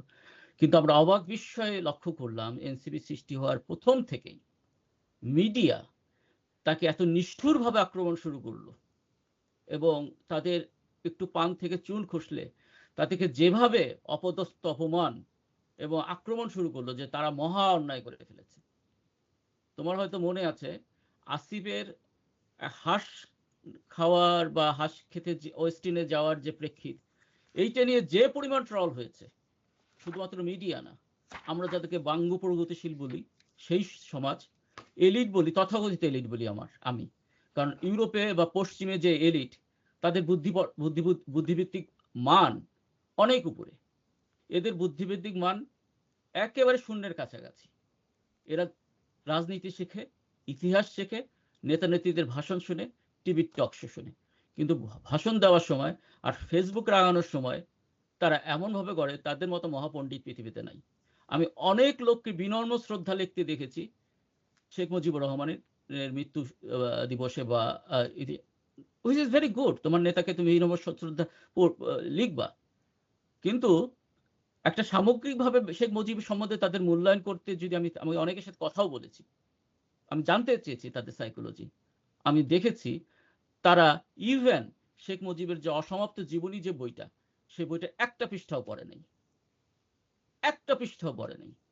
তারা 1971 সালের মুক্তিযুদ্ধের 11টা সেক্টরের যুদ্ধ হয়েছিল, একটা সেক্টর কমান্ডারের নাম জানে না, অথচ টেলিভিশনে ফেসবুকে রাঙায় তুলতেছে 1971 স্পিরিট আর 24-এর স্পিরিট আলাদা। তারা 1971-এ তাজউদ্দিন সরকার যে থিয়েটার রোডে কলকাতায় কিভাবে পরিচালিত হয়েছে, মুজিব বাহিনী কিভাবে গঠিত হয়েছে, মুজিব বাহিনীর সাথে যে তাজউদ্দিন সরকারের যে ক্ল্যাশ ছিল, যে দ্বন্দ্ব ছিল, এই ইতিহাসের ধারে কাছেও নেই, কিচ্ছু জানে না। এবং মুজিব বাহিনী যে কোনো কোনো জায়গায় যে মুক্তিযুদ্ধের বিরুদ্ধে যুদ্ধ করেছে, এটা ইতিহাসে আছে। এটা এমন না যে বিএনপির লোক লিখেছে, পাকিস্তানের লোক লিখেছে বা অন্য কোনো লোক লিখেছে, জামাতের লোক লিখেছে। এটা আওয়ামী লীগের মন্ত্রী, এই কিনা আওয়ামী লীগের 2014 সাল পর্যন্ত আওয়ামী লীগের মন্ত্রী ছিলেন এবং মুক্তিযুদ্ধের সময় সেকেন্ড ইন কমান্ড ছিলেন, সে লিখেছে। তুমি একটা ওই বাঙ্গু প্রগতিশীল বা হাসিনাবাদীকে জিজ্ঞেস করো, একদম আকাশ থেকে পড়বে, কিচ্ছু জানে না। এই জাতি আমাদের বয়ান দিচ্ছে যে এনসিপি হাঁস খেয়ে, আসিফ হাঁস খেয়ে বিশাল ট্রল করছে দিনের পর দিন। এইভাবে একেবারে এনসিপিকে আক্রমণের পরে আক্রমণ তাদেরকে একেবারেই মাটির সাথে মিশিয়ে দিয়েছে। শেষ পর্যন্ত তাদেরকে তারা বাধ্য হয়ে, তাদের স্পষ্টভাবে আমি যতটুকু দেখেছি, জুলাই থেকে যখন তারা জামাতের সাথে জোট করলো তার আগ পর্যন্ত আমি স্পষ্টভাবে দেখেছি তাদের অবস্থান কোনোভাবে জামাতের সঙ্গে ছিল না। তারা জামাতের নেতাদের এবং পলিসি সরাসরি বিরোধিতা করেছে, কিন্তু এক পর্যায়ে তাদেরকে এমন একটা অবস্থায় দাঁড়িয়ে যেতে বাধ্য হলো তারা, যে তাদের অস্তিত্বই বিপন্ন। এবং তারা তখন বুঝতে পারলো যে তারা তো কোনো একটা শক্তিশালী রাজনৈতিক ফোরামে যদি না যায় তাহলে তারা নিশ্চিহ্ন হয়ে যাবে, এবং খুব প্র্যাগমেটিক ফিল্ডে যে ধরনের ডিসিশন নিতে হয় সেই রকম সিদ্ধান্তই নিয়েছে, এবং সেই সিদ্ধান্ত নিয়েই তারা জামাতের জোটে গিয়েছে। এই প্রসঙ্গে আমি একটি কথা মনে করে দিতে চাই, প্র্যাগমেটিক ফিল্ড এবং ইউটোপিয়ান রাজনীতির মধ্যে একটা বড় ক্লাসিক উদাহরণ আমি দিতে পারবো। সেটা হচ্ছে 1996 সালে ভারতে তো একটা কোয়ালিশন সরকার গঠনের একটা প্রশ্ন আসলো। তখন তৎকালীন পশ্চিমবঙ্গের মুখ্যমন্ত্রী জ্যোতি বসুকে আহ্বান জানানো হলো কোয়ালিশন সরকারের প্রধান হওয়ার জন্য, অর্থাৎ প্রধানমন্ত্রী হওয়ার জন্য।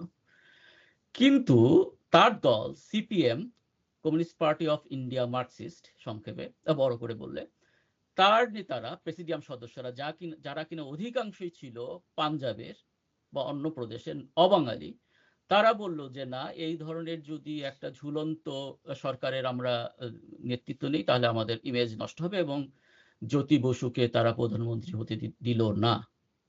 জ্যোতি বসু পরবর্তী লিখেছিল which is the drastically damage, কেন বলেছিল সেটাই ছিল সেই সময় জ্যোতি বসু মনে করতো সেই সময় যদি জ্যোতি বসুর নেতৃত্বে এরকম একটা অসাম্প্রদায়িক সরকার ভারতে প্রতিষ্ঠা করা সম্ভব হতো, তখন মানুষ দেখতো আরে এরাও তো সরকার চালাতে পারে, পরবর্তী নির্বাচনে হয়তো এদের ভোট বাড়ত। কিন্তু এরপরে সম্ভবত ভিপি সিং হয়তো প্রধানমন্ত্রী হয়েছিল যতটুকু আমার মনে পড়ছে, স্মৃতি থেকে বলছি, এবং পরবর্তীতে আমরা জানি সেটাই ছিল অসাম্প্রদায়িক কোনো একটা সরকার, শেষ সরকার। এরপর আমরা জানি বিজেপির উত্থান এবং বিজেপি পরবর্তীতে সরকার গঠন করলো। আমি এই কথাটি প্রসঙ্গে এই কথাটি বলতে চাইলাম এই জন্য, আমরা দেখলাম যে যখন নাহিদ, হাসনাত, পাটোয়ারি যারা কিনা জুলাইয়ের বিপ্লবে সরাসরি অংশগ্রহণ করেছিল, তারা যখন জামাতের সাথে অ্যালায়েন্স করার ব্যাপারে একটি সিদ্ধান্ত নিল, তখন এনসিপির একটি অংশ যারা সরাসরি জুলাইয়ের আন্দোলনে অংশগ্রহণ করে নেই, অনেকে বলে যে এটি বামপন্থী চিন্তা চেতনার দ্বারা বিশ্বাসী। বামপন্থী নিয়ে আমার পরবর্তীতে মূল্যায়ন হয়তো আজকে আলোচনা যদি সম্ভব হয় করব, যদি না সম্ভব হয় হয়তো অন্য দিন আমরা করতে পারি। সেটি হচ্ছে যে তারা বেরিয়ে গেল, স্পেসিফিকলি যারা কথা বলা যেতে পারে বা আরো কয়েকজনের কথা বলতে, তাদের চিন্তা চেতনার প্রতি আমার কোনো রকম অশ্রদ্ধা নাই, কিন্তু পরিষ্কারভাবে বলতে হয় যে রাজনীতি একটি ইউটোপিয়ানের জায়গা না। যদি তাই হইতো তাহলে ডক্টর কামাল হোসেনের মতো লোকজন তার নিজের সিটে বারবার হারতো না।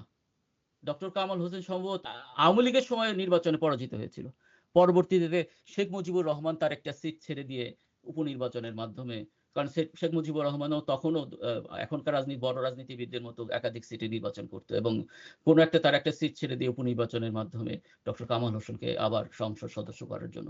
তো রাজনীতিতে ইউটোপিয়ানদের জায়গা নাই। আমরা বলশেবিক বিপ্লব নিয়ে যারা পড়াশোনা করি বা আমরা চিন্তা ভাবনা করি বা আমরা জানি, তারাও জানি যে 1917 সালে যে বলশেবিক বিপ্লব হলো, সেখানে কমিউনিস্টদের মধ্যে দুইটা ভাগ হয়ে গেল, বিপ্লবীদের মধ্যে দুইটা ভাগ হয়ে গেল। একটা হচ্ছে মেনশেভিক, যার যেটা রুশ শব্দ, যার অর্থ হচ্ছে বাংলায় বলতে গেলে নরমপন্থী, আরেকটা হচ্ছে বলশেভিক, যেটা রুশ শব্দ, যার অর্থ হচ্ছে চরমপন্থী। যে চরমপন্থী ইনসেন্সে বলছে তারা প্র্যাগমেটিক সিচুয়েশন গুলোকে অনেক বেশি ইম্পর্টেন্স দিয়েছিল সংগ্রামের ক্ষেত্রে। তো আমাদেরকে এই আন্দোলনে এসে আর রাজনীতিতে এসে মিন করার সুযোগ নাই। এখানে হাসনাত হইতে হবে, এখানে পাটোয়ারি হইতে হবে। আরেকটা জিনিস আমি দুঃখের সাথে বলতে চাই, আমি হয়তো একটুখানি বেশি সময় নিয়ে ফেলছি, আজকে আমরা আসলে সোহেলের শোনার কথা, কিন্তু সোহেলের অনুমতি সাপেক্ষে এবং সুযোগ পেয়ে আমি একটু দু একটা কথা বলছি। সেটি হচ্ছে হাদি, হাসনাত এবং পাটোয়ারিকে যেভাবে পোর্ট্রেট করা হলো, যেভাবে এলিট গোষ্ঠী তাকে পোর্ট্রেট করা হলো যে এরা গালি ছাড়া কিছু বোঝে না, এবং গালি দেওয়া একটা মারাত্মক অপরাধ। পশ্চিমের নানা দেশে রাজনীতিতে হরহামেশা গালি চলে, এবং সে গালি is not crime, bullying crime, হইতে স্ল্যাং ক্রাইম না, কোনোভাবে ক্রাইম না, মাথায় ঢুকায় নিতে হবে এটা স্ল্যাং ক্রাইম না। এবং স্ল্যাং প্রয়োজন সাপেক্ষে আসে, প্রতিবাদের ভাষা হিসেবে স্ল্যাং আসে, শুধু প্রতিবাদের ভাষা না। রাজনীতিতে আমি বলছি, রাজনীতিতে আমি কয়েকটা উদাহরণ দিচ্ছি। 1971 সালে ইন্দিরা গান্ধী যখন আমেরিকায় গেলেন, আমেরিকার তৎকালীন প্রেসিডেন্ট নিক্সনের সাথে দেখা করতে, নিক্সনের সাথে তার এই মিটিংটা ব্যর্থ হয়। নিক্সন ভারত পাকিস্তান বা 1971 সালে ভারতের পক্ষে অবস্থান নিতে অস্বীকার করে। পরবর্তীতে ইন্দিরা গান্ধী সোভিয়েত ইউনিয়নে যান, এবং আমরা জানি তাদের সাথে একটা মিত্রতা চুক্তি হয়। পরবর্তী ইতিহাস আমরা জানি যে সোভিয়েত ইউনিয়ন বাংলাদেশের এই মুক্তিযুদ্ধে সাহায্য করেছিল কূটনীতিকভাবে, এবং পরবর্তীতে যখন 7 ফ্লিট পাঠায় আমেরিকা, তখন হয়তো তারা সেখানে সোভিয়েত নৌবহর পাঠিয়েছিল বঙ্গোপসাগরে। তো যাই হোক, ওই মিটিংটা ব্যর্থ হয়। ওই মিটিং ব্যর্থ হওয়ার পরে ইন্দিরা গান্ধী যখন ওই হোয়াইট হাউস ত্যাগ করেন, তখন নিক্সন তাকে বেজন্মা বলে, এবং আরো একটা ইন্দিরা গান্ধীকে তার নিজস্ব স্টাফদের মধ্যে, একেবারে হোয়াইট হাউসে তার নিজস্ব স্টাফ, মানে নিক্সনের যে সব স্টাফ ছিল তাদের সামনে বলে, এবং আরো একটা অশ্লীল কথা বলে, যে অশ্লীল কথাটা আমি এখানে উচ্চারণ করছি না। পরবর্তীতে যখন এই রেকর্ডগুলো আমেরিকায় প্রকাশ হয়, তখন তারা এটাকে বলে যে এটা ঠিক হয় নাই, কিন্তু এটা খুব স্বাভাবিক একটা ব্যাপার ছিল। ইন্দোনেশিয়ার প্রেসিডেন্ট বারাক ওবামাকে একই শব্দ ব্যবহার করে, বেজন্মা বলে। বারাক ওবামা সেটা নিয়ে একবারও কিছুই বলে নাই, সারা আমেরিকান মিডিয়া এটা নিয়ে কোনো তোলপাড়ি করে নাই। এইগুলো হচ্ছে রাজনীতিতে গালাগালির ব্যবহার।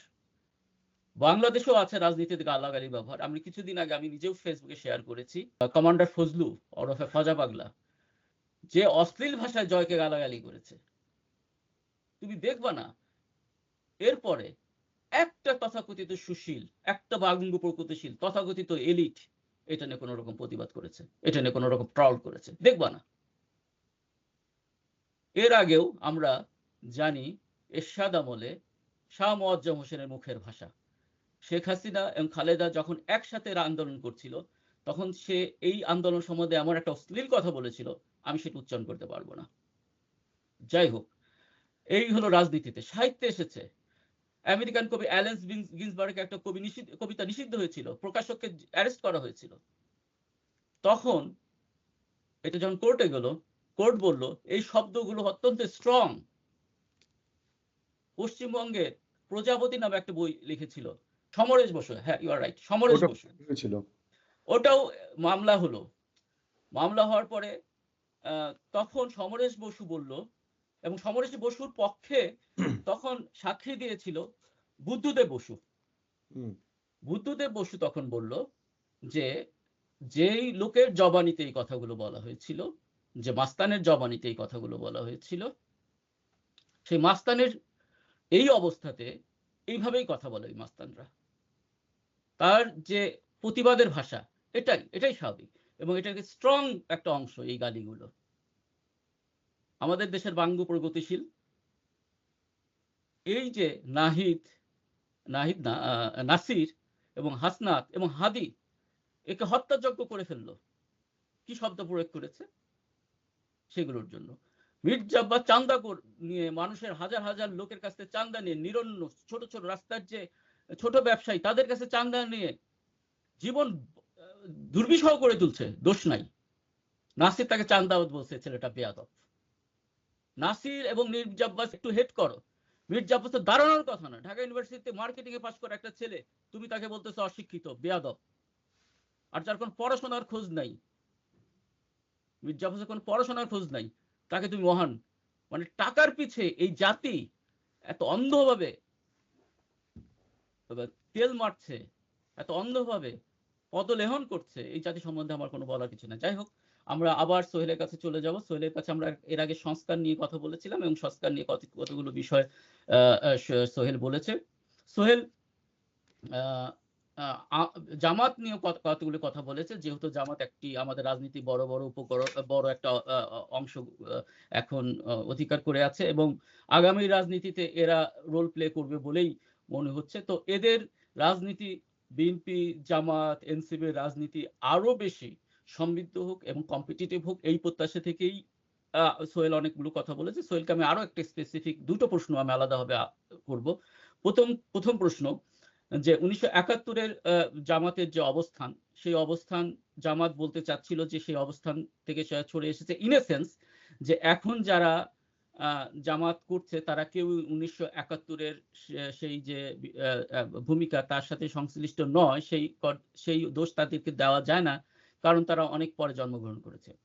কিন্তু অভিযোগ আছে যে যতক্ষণ না 1971 সালের ব্যাপারে জামাতে সুস্পষ্ট এবং আনকন্ডিশনাল কোন রকম দুঃখ প্রকাশ বা ক্ষমা জাতি না পাচ্ছে, ততদিন পর্যন্ত জামাতকে সেই ভার বহন করে যেতে পারে, হুইচ ইজ ভেরি ট্রু।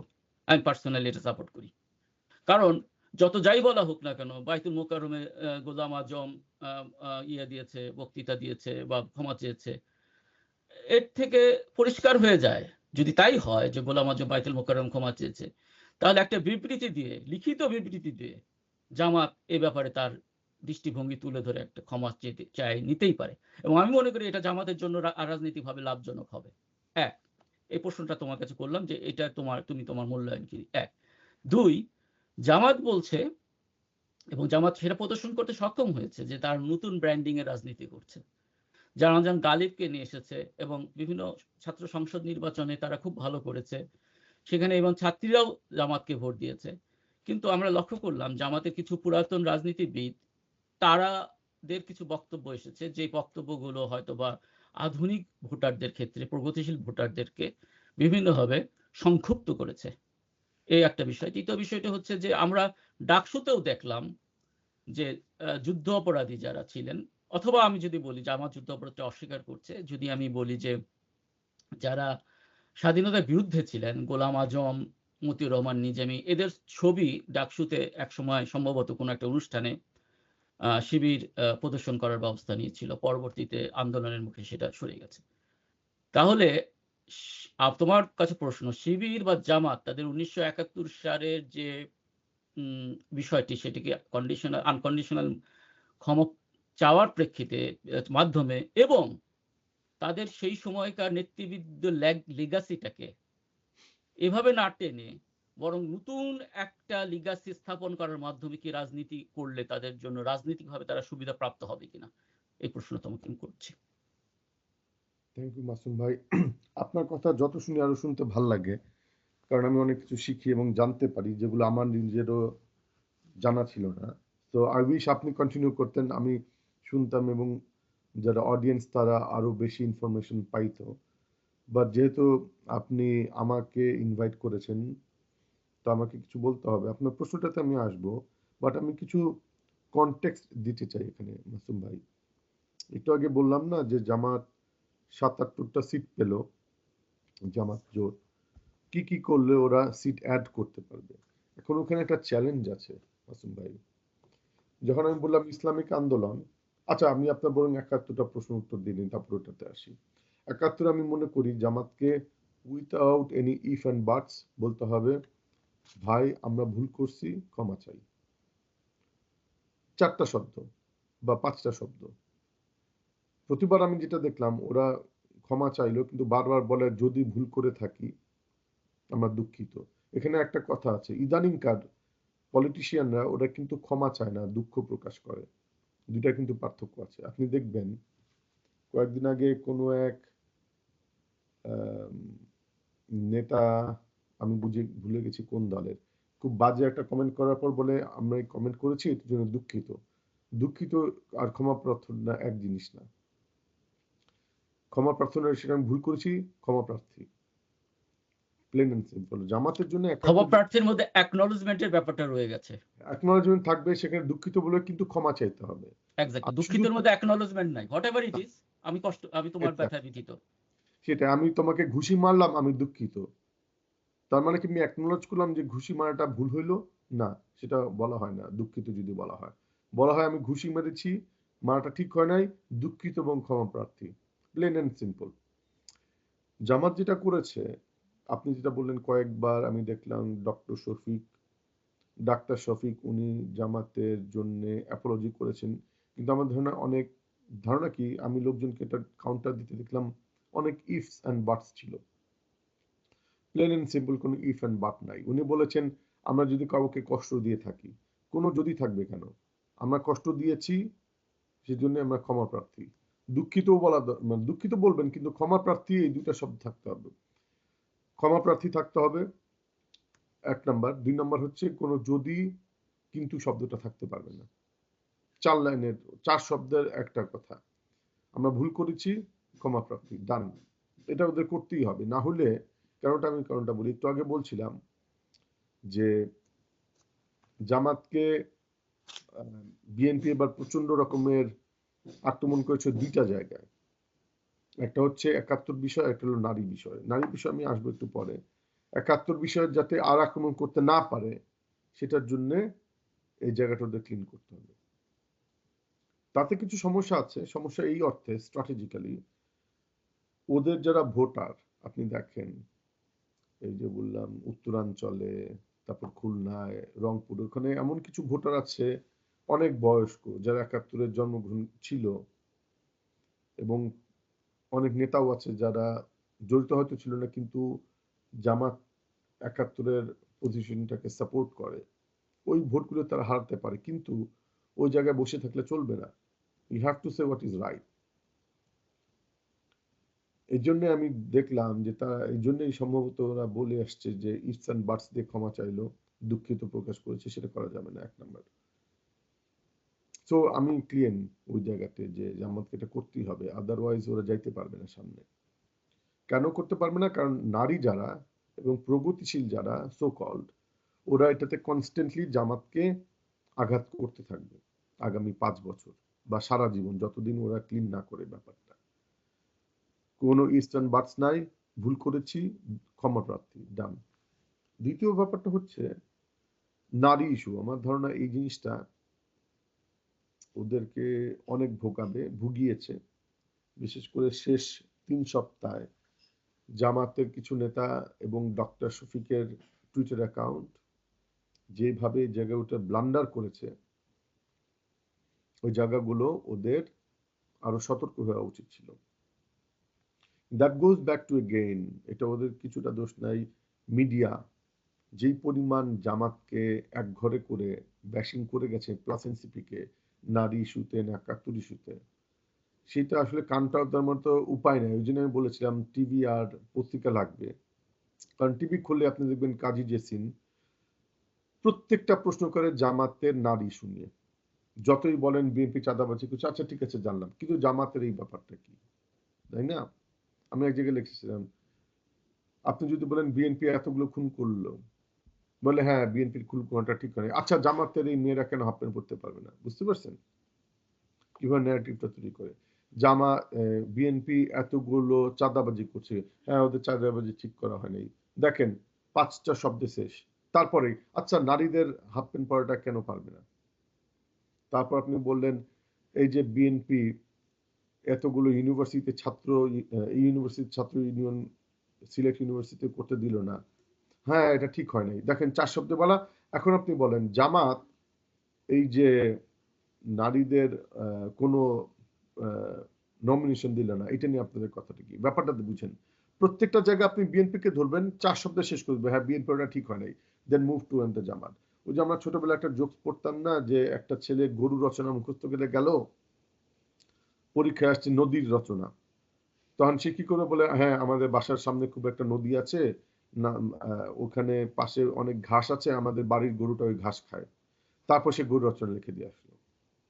তো প্রত্যেকটা টক শোতে মাসুম ভাই জামাত ঠিক এইভাবে, জামাত না সরি বিএনপি ঠিক এইভাবে জামাতকে ন্যারেটিভকে ফাইট করলো। যখনই আপনি বিএনপির কোনো দোষ বলবেন, ওরা বলবে হ্যাঁ 4 শব্দে শেষ করবে, হ্যাঁ জামাত বিএনপি এটা করা ঠিক না, করে তারপর চলে যাবে আপনার জামাত কেন নারী ইস্যুতে এরকম, জামাত কেন ওইটা নারী ইস্যু আর ৭১ ইস্যু, ওইটা দিয়ে তখন ওরা শোরগোল করতে থাকবে। আরেকটা যেটা কাজ করলো, যেটা আমি ডেলিবারেটলি দেখলাম, যে জন্য আমি মিডিয়ার এই সংস্কারটাকে খুব ইম্পর্টেন্স প্রায়োরিটি দিতে চাই, সেটা হচ্ছে আপনি যখন দেখবেন একটা টকশোতে ওরা 3 জনকে ডাকে, আমি বোধহয় এটা আগে বলেছি, একজন থেকে ধরেন 4 জনকে ডাকে, একজন জামাতের, একজন এনসিপির, একজন বিএনপির প্রতিনিধি, আর একজন নিরপেক্ষ। প্রত্যেকটা ক্ষেত্রে ওই নিরপেক্ষ হচ্ছে বিএনপির পক্ষে কথা বলে এবং নাম দেয় নিরপেক্ষ। ধরেন কি যেন নাম, জবানের রনি, ও তো নিরপেক্ষ না, ও তো বিএনপিতে জয়েন করলো। ডাক্তার জাহেদ বিএনপির লোক। সায়ন্ত, পার্ডন, ডাক্তার সায়ন্ত, হ্যাঁ সায়ন্ত, তারপর ডাক্তার জাহেদ, যে তারপর হচ্ছে আপনার সাইদ আব্দুল্লাহ, এরা কিন্তু সবাই, ওয়েল ডাক্তার জাহেদ কিন্তু বিএনপির ঘরানার একটা পার্টিতে মান্নার দলে জয়েন করেছিল। ওগুলো কেউ কখনো আগের দিন পর্যন্ত বলে নাই যে সে মান্নার রাজনৈতিক দলের কর্মী, বলছে বিশিষ্ট রাজনৈতিক বিশ্লেষক। রনির ক্ষেত্রেও তাই বলছে, সাইদ আব্দুল্লাহর ক্ষেত্রেও তাই বলছে। দেখেন সবাই জানতেছে যে এই 4 জন আপনার নিরপেক্ষ বিশ্লেষক, বাট ওরা সবাই পোস্টেড। সোহেল, এই প্রসঙ্গে আমি আরেকটা জিনিস বলি। এটা তো শুধুমাত্র মানে আলোচনাতেই হয় নাই, এটা তো অ্যাডমিনিস্ট্রেশনে হয়েছে। যেমন দেখলাম অ্যাটর্নি জেনারেল যে ছিলেন, সেই অ্যাটর্নি জেনারেল পরবর্তীতে রিজাইন দিয়ে বিএনপিতে গেলো, এমপি হলো, এবং এই অ্যাটর্নি জেনারেল বলেছিল যে আমি আওয়ামী লীগকে নিষিদ্ধ করার বিরুদ্ধে অবস্থান নিয়েছি বলেই আওয়ামী লীগ আজকে নিষিদ্ধ হয় নাই। এখন তার এলাকায় আওয়ামী লীগের ভোটের জন্য হতে পারে, সে এটা বলেছে। এবং তারপরে নির্বাচন কমিশনারও তো ওদের ওদের বিএনপির যে ইয়া ছিল, বিএনপি থেকে প্রস্তাব করা হয়েছিল তার নাম, এবং সে পূর্ণাঙ্গ সচিব হয়েছিল বিএনপির আমলে 2005 সালে। আমরা সকলেই জানি যে একজন পূর্ণাঙ্গ সচিব যদি পলিটিক্যালি সেই সরকারি দলের ব্লেসিং না পায়, কোনো ক্রমেই সচিব হতে পারবে না। বিএনপির আমলে কখনো নিরপেক্ষ বা আওয়ামী লীগ ঘরানার লোক সচিব হতে পারবে না। একইভাবে আওয়ামী লীগ আমলে কখনো বিএনপির ঘরানার লোক বা নিরপেক্ষ সচিব হতে পারবে না, তাকে অবশ্যই আওয়ামী লীগের লোক হতে হবে, বিএনপির আমলে তাকে বিএনপির লোক হতে হবে। তো যে ব্যক্তি বিএনপির আমলে পূর্ণাঙ্গ সচিব হয়েছিল, সে ব্যক্তি কিভাবে নিরপেক্ষ হয় এবং তাকে কিভাবে প্রধান নির্বাচন কমিশনে নেওয়া হয়? তো এই যে বিষয়গুলো, এই বিষয়গুলো তো আমাদের প্রশাসন এবং নির্বাচন কমিশনের মতো শক্তিশালী, যারা কিনা responsible for the conduct the next election, right? সেই সময় এরকম একটা পজিশনে অ্যাটর্নি জেনারেল মতো একটা শক্তিশালী, যে কিনা শেখ হাসিনা এবং সমস্ত মামলা মোকদ্দমার ব্যাপারগুলো দেখবে, সেইখানে এরকম ২টা নিয়োগ কেমন এক্স্যাক্টলি হাস্যকর না? মাসুম ভাই পয়েন্টের কথা বলতে চাচ্ছিলাম। টক শোতে যখন এই প্রসঙ্গ আসছিল, এই একই কথা যে অ্যাটর্নি জেনারেল যেটা করলো এটা করা ঠিক হলো, না করা ঠিক হয় নাই, এই ৩টা শব্দ। তারপর আবার ঘুরে গেল, আচ্ছা আসিফ মাহমুদ ওর যে এপিএস না পিএস ও যে 400 কোটি টাকা দুর্নীতি করলো, ওটা নিয়ে আধা ঘন্টা কথা। প্রথম কথা হলো, এপিএস দুর্নীতি করলো, এটা তো আসিফ মাহমুদের কিছু করার নাই। ওই এপিএস এর এগেইনস্টে তদন্ত হচ্ছে। এবং ওখানে এপিএস সরকারি কর্মকর্তা, এপিএস তো তার পলিটিক্যাল রাইট, আর সেক্রেটারি না। কথা হচ্ছে ওইটাতে আসিফ মাহমুদের দোষটা কোথায়? ওই টক শো ওয়ালারা, টক শো জীবী, ওরা কনস্ট্যান্টলি বিএনপির যখন একটা দোষ নিয়ে আপনি কথা বলবেন, ওই 4 শব্দে ওটা শেষ করে তারপরে ওই গরু রচনার মতো, নদী আর গরু রচনা, যে আমার নদীর পাশে ঘাস আছে, ঘাসটা গরু খায়, তারপর গরু রচনা বলে হ্যাঁ বিএনপি এটা করা ঠিক হয়। আচ্ছা, এই যে আসিফ মাহমুদ, বুঝতে পারছেন, আমি লক্ষ্য করলাম ও যে হাঁস খাইলো, এখন ওইটা নিয়ে কথা বলবে 2 মিনিট। তারপরের প্রসঙ্গে আবার আপনি যদি বলবেন ওই যে বিএনপি তো একটা ওই যে কয়েকদিন আগে রেপ করলো, খুবই দুঃখের কথা, ওইটা নিয়ে আপনি কোন নারীবাদীদের দেখবেন কথা বলতে বলতে না, দেখবেন না। কারণ কি, ওরা 2টা কথা বলবে, হ্যাঁ যদি এটা করা হয় ঠিক করে নাই, তারপর আবার ঘুরে ফিরে ওই একই কথা। না, এই প্রসঙ্গে আমার একটা অবজারভেশন হচ্ছে, এটা হচ্ছে সোশ্যাল ডারউইনিজমের ব্যাপার। এইটা যদি ঢাকা শহরে হইতো, এটা যদি উচ্চবিত্ত কোনো একটা ভদ্র মহিলার ক্ষেত্রে হইতো, তাহলে দেখবা সারা বাংলাদেশে এটা তোলপাড় পড়ে গেছে। কিন্তু এটা একদম নিরন্ন মানুষ, গরিব মানুষ, গ্রামের মানুষ, এরকম ঘটনা ঘটলে না, আমি কয়েকটি উদাহরণ তোমাকে দিতে পারি। যেমন ঢাকা ইউনিভার্সিটির একটা ছাত্র যদি মারা যায়, সারা বাংলাদেশ অচল হয়ে যায়, মানে যদি অ্যাক্সিডেন্টে মারা যায়। হ্যাঁ, আমি সমর্থন করি, একটা ছাত্র মারা গেছে, এটা আন্দোলন হবেই। একটা ছাত্র কেন একটা বেপরোয়া গাড়ি চালানোর ফলে মারা যাবে? ঠিক আছে। কিন্তু প্রত্যন্ত অঞ্চলে যদি একটা শ্রমিক মারা যায় গাড়ি চাপা পড়ে, একটা কৃষক মারা যায়, কোন আন্দোলন তুমি এই পর্যন্ত দেখছো? তার লাইফ তো লাইফ না, নাকি? এই যে সোশ্যাল ডারউইনিজম, নারীবাদীরা এটাতে প্রচন্ডভাবে আক্রান্ত। প্রত্যন্ত অঞ্চলে একটা মহিলা, হ্যাঁ, কত টাকা বেতন পাচ্ছে, বা সে যে বা একটা গার্মেন্টস মাসুদ কর্মী। ভাই, আমি আর কথাটা একই করে একটা পার্সপেক্টিভ দিতে চাই।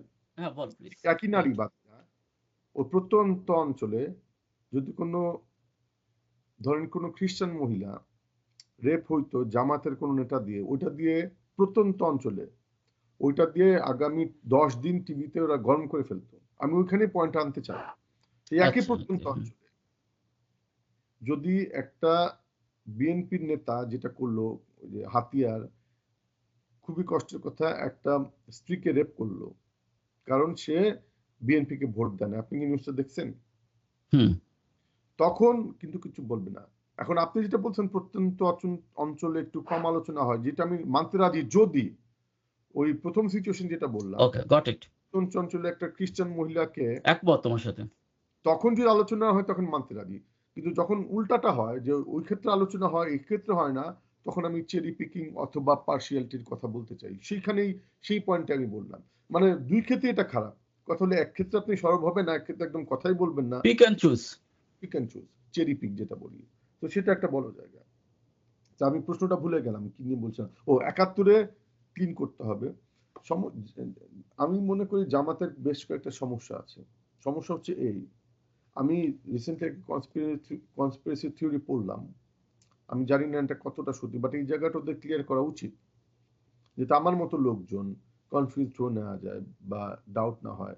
সেটা হচ্ছে, ওদের যেই পরিমাণ অ্যাডমিনিস্ট্রেটিভ পাওয়ার আছে ফিল্ডে, সেই পরিমাণ কিন্তু ওরা সোচ্চার থাকে নাই আপনার ইলেকশনের সময় কেন্দ্রগুলোতে। অনেকে বলে যে ওদের সাথে, এটা কনস্পিরেসি, আমি নিজে জানি না, অনেকে বলে, বলছে, আমি মনে করি তাই বলছি না, বললাম আমি কনফিউজ। অনেকে বলে বিএনপির সাথে ওদের একটা ইনসাইড ডিল হয়েছে। তা তখন জামাত যেহেতু 18টা সিট ছিল ওদের ম্যাক্সিমাম আগে, বা 17টা 19টা 20টার মতো টোটাল, সেই জায়গায় ওরা যখন জানলো যে ওরা 70-80টা পাবে, ওর মনে কাছে আলহামদুলিল্লাহ তাতেই খুশি। বাকি সবকিছু, এই জন্য ওরা ওদের মাসল পাওয়ার থাকা অবস্থাতেও, মাসল পাওয়ার ইন ওয়ে, ওদের কেন্দ্রগুলোতে ওদের নিজস্ব রিটার্নিং অফিসার থাকাতেও আমি এটা লোকজনের কাছ থেকে পড়েছি যারা বাংলাদেশে ছিল, যে কিন্তু ওরা ওরা ভিজিবল ছিল না বা এক কোনায় চুপচাপ বসেছিল। বুঝতে পারছেন? তো আমার কথা হচ্ছে জামাত ওই জায়গাটাতে ক্লিন করতে হবে, ১ নাম্বার। ২ নাম্বার হচ্ছে, তাহলে কি জামাত এরকমই মনে মনে ছিল ওরা ডিল করুক আর না করুক যে ঠিক আছে আমরা ৭০ পাইছি আলহামদুলিল্লাহ খুশি? ২ নাম্বার। ৩ নাম্বার পয়েন্ট যেটা আমি খুব স্ট্রংলি হতাশ হইলাম, এনসিপি কিন্তু নিজেদের দল মোটামুটি ভেঙে গেল, ভেঙে যায় নাই, বড় বড় কিছু নেতা বের হয়ে গেল শুধুমাত্র জামাতের সাথে ওরা কোয়ালিশন করলো বলে, হুইচ ইজ ট্রু। সেই জামাত থেকে যদি স্ট্রং ভয়েস না আসে, এনসিপি কে তো অনেক জায়গাতেই কোয়ালিশনের সাপোর্ট দেয় নাই, যেমন সারোয়ার তুষারের জায়গায়, আরো কয়েকটা জায়গায়। ও শুধু সাপোর্ট দেয় নাই তা না, ওরা কিন্তু ভোট পাইছে। সারোয়ার তুষার দেখাইলো ওর এলাকায় জামাতের যে ক্যান্ডিডেট সে কিন্তু ভোট পাইছে বোধহয় 15,000 বা কত এরকম। সেটার সাথে যদি আপনি সারোয়ার তুষারের ভোট যোগ করেন, সেটা হচ্ছে বিএনপিতে যে জিতলো তার চেয়ে বেশি টোটাল ভোট। বুঝতে পারছেন কোথায় সমস্যাটা হচ্ছে? জামাতকে এই জায়গায় তো স্ট্রং একটা মেসেজ দিতে হবে, সে বহিষ্কার করেনি এখনো সেই নেতাকে। তাতে হবে কি, পরের বার এনসিপি তো কোয়ালিশন করতে আসলে ওর দলে জবাব দিতে হবে। যদি পরের ইলেকশনে জামাতের সাথে কোয়ালিশন করতে যায় এনসিপি, তখন এই সারার তুষারের এই উদাহরণ আসবে, আরো দু একজন ছিল আসবে।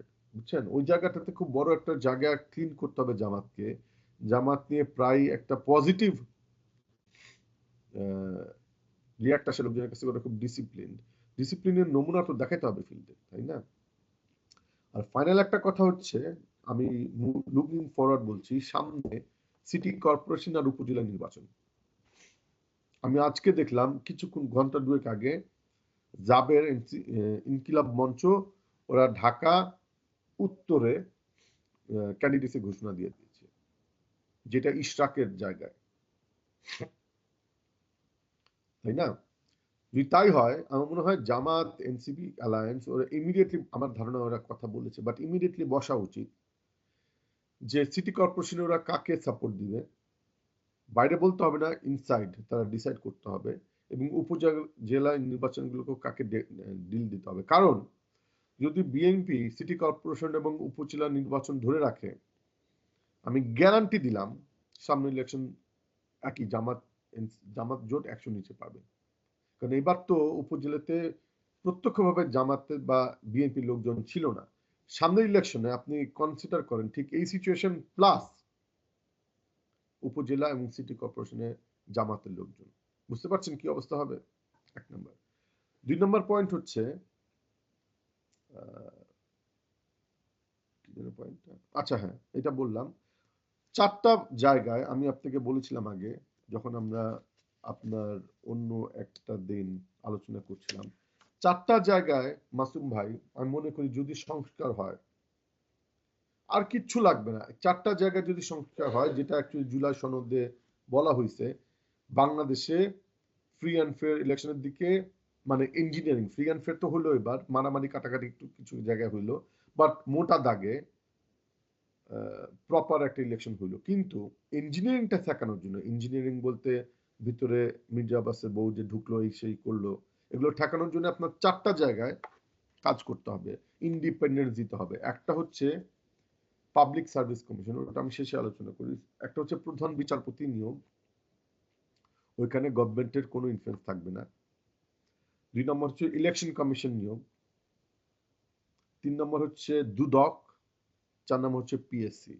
এই 4টা জায়গায় মাসুম ভাই যদি গভর্নমেন্টের ইনফ্লুয়েন্স জিরো করতে পারেন, গভর্নমেন্ট সেটা বিএনপি থাকুক, জামাত থাকুক, এনসিপি থাকুক, কিছুতেই আপনি পারবেন না, যতই চেষ্টা করেন কিছুতেই আপনি পারবেন না ইলেকশন ইঞ্জিনিয়ারিং করতে বা দেশে একটা অরাজক অবস্থা করতে বা চাঁদাবাজি এগুলো বাড়াইতে। আমি 2টা কথা বলে শেষ করব। দুদক তো বললাম, দুদক যদি থাকে, ওরা যদি ইন্ডিপেন্ডেন্ট হয়, ভয়হীন হয়, ওরা কালকে মির্জা আব্বাসের এগেনস্টে একটা এনকোয়ারি শুরু করতে পারবে, কথার কথা, বা জামাতের নেতা অথবা এনসিপির নেতা, কারণ ওরা জানে গভর্নমেন্ট থেকে চাপ নাই। ইলেকশন কমিশনটা আপনি দেখলেন, আমার ধারণা ব্যক্তিগত, ওরা ওদের ওইখানে আওয়ামী লীগের, আওয়ামী লীগ না, সেট আপ তো আওয়ামী লীগের লোকজনের, কিন্তু লোকজন দেওয়ার মোর প্রোন টুয়ার্ডস বিএনপি, ওই জায়গাটা কমে গেলে ইলেকশনটার ইঞ্জিনিয়ারিং আরো কম হইতো। দেখেন 2 দিন আগে বলছে মোবাইল নেওয়া যাবে না, পরে তো চাপে পড়ে ওটা বন্ধ করলো প্রধান বিচারপতি। যদি মোবাইল নেওয়া যেত, হ্যাঁ, তাহলে চিন্তা করো যে এই যে ভিডিওগুলো আমরা দেখছি যে প্রিজাইডিং অফিসার নিজে সিল দিচ্ছে, রাইট, বিএনপির পোলিং অফিসার যে ধানের শেষে সিল দিচ্ছে, রাইট, প্রিজাইডিং অফিসার যখন ধানের শেষে সিল দিয়ে কাগজটা দিচ্ছে, তারপর যখন জিজ্ঞেস করা হইলো তখন বললো যে মুড়িতে টিপসই দেওয়ার সময় কালি পড়ে রাইট, গেছে। রাইট, কালি আর কোথাও বললো না, ধানের শেষে পড়লো।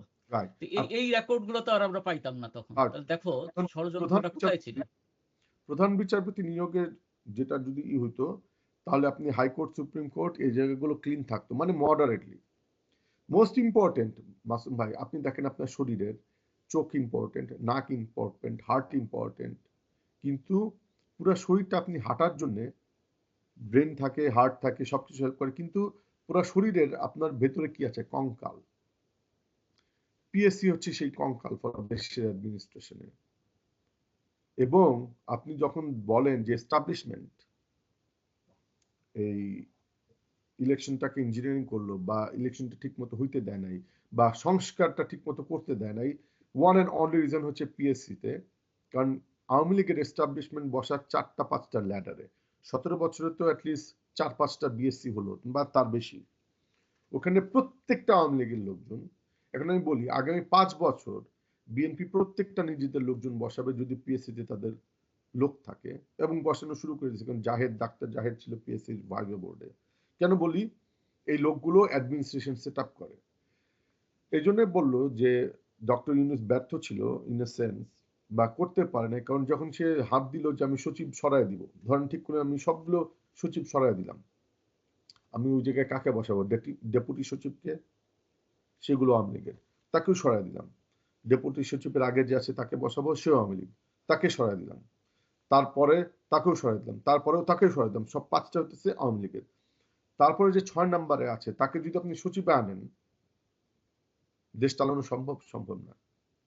তো দেখেন আওয়ামী লীগ কিভাবে সর্বনাশটা করলো। সবচেয়ে বড় সর্বনাশ হচ্ছে পিএসসি, যেটা আমি বলি কঙ্কাল, একটা মানুষের শরীরের কঙ্কাল। কারণ আপনার ব্রেনটা তো কন্ট্রোল করে সবকিছু, কিন্তু ব্রেন তো এক জায়গায়।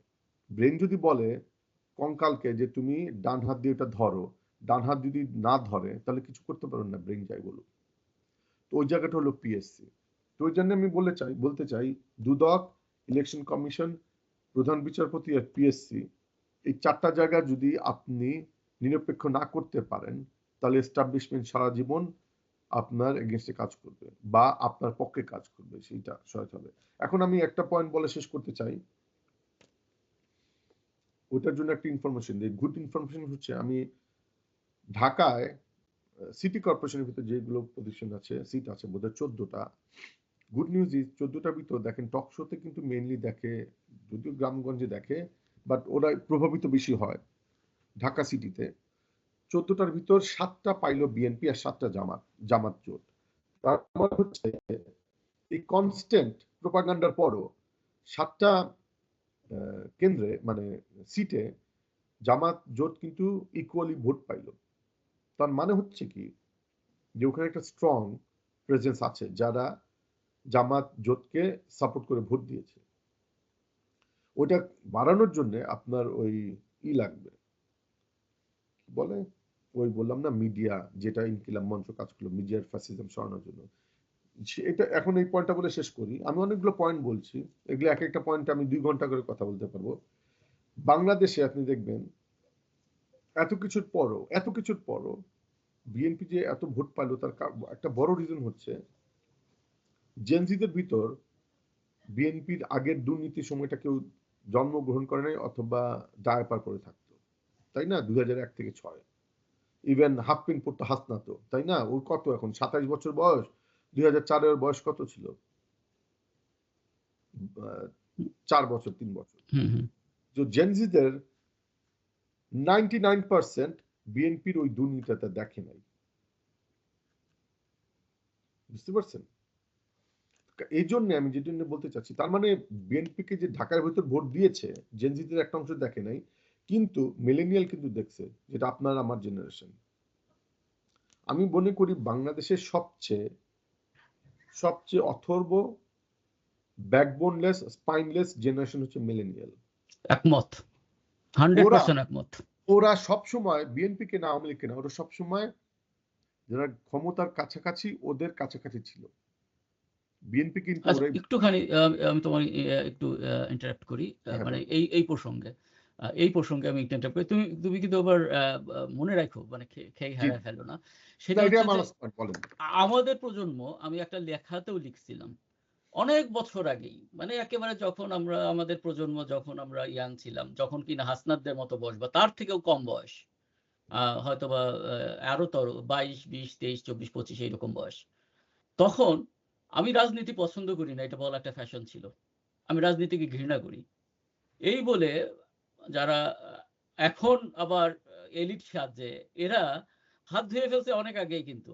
আমি রাজনীতি পছন্দ করি না। রাজনীতি দিয়ে দিছে হতেছে ওই আ মাস্তানদের হাতে, যারা সেই সময় ধরো নীলক্ষেতে চাঁদা তুলে, ঢাকা ইউনিভার্সিটির কথা বলছি, চাঁদা তুলতো। তাদের হাতে কিন্তু রাজনীতি চলে গেছিল।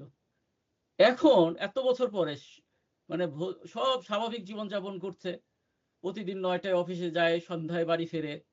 ছুটির দিনে বউ বাচ্চা-কাচ্চা নিয়ে বেড়াইতে যায়, ভালো-মন্দ খায়।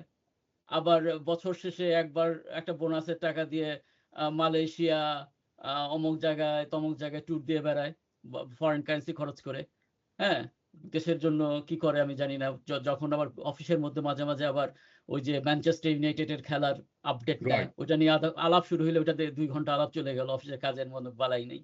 এই প্রজাতি এই প্রজাতি ইদানিং আবার রাজনীতিতে সরব হয়ে গেছে। বিনম্র শ্রদ্ধা শুরু হয়ে গেছে।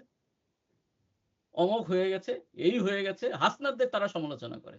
আরে বেটা, তোর হাসনাতদের সমালোচনা করার তো যোগ্যতাই নাই। আত্মহত্যা করা উচিত তোমাদেরকে। সেটাই। হাসনাতদের সমালোচনার আগে ১০ বার করে নফল নামাজ পড়া উচিত। তওবা করে আসা উচিত। Okay, please continue. Sorry for my language. না, না, না, ঠিক আছে।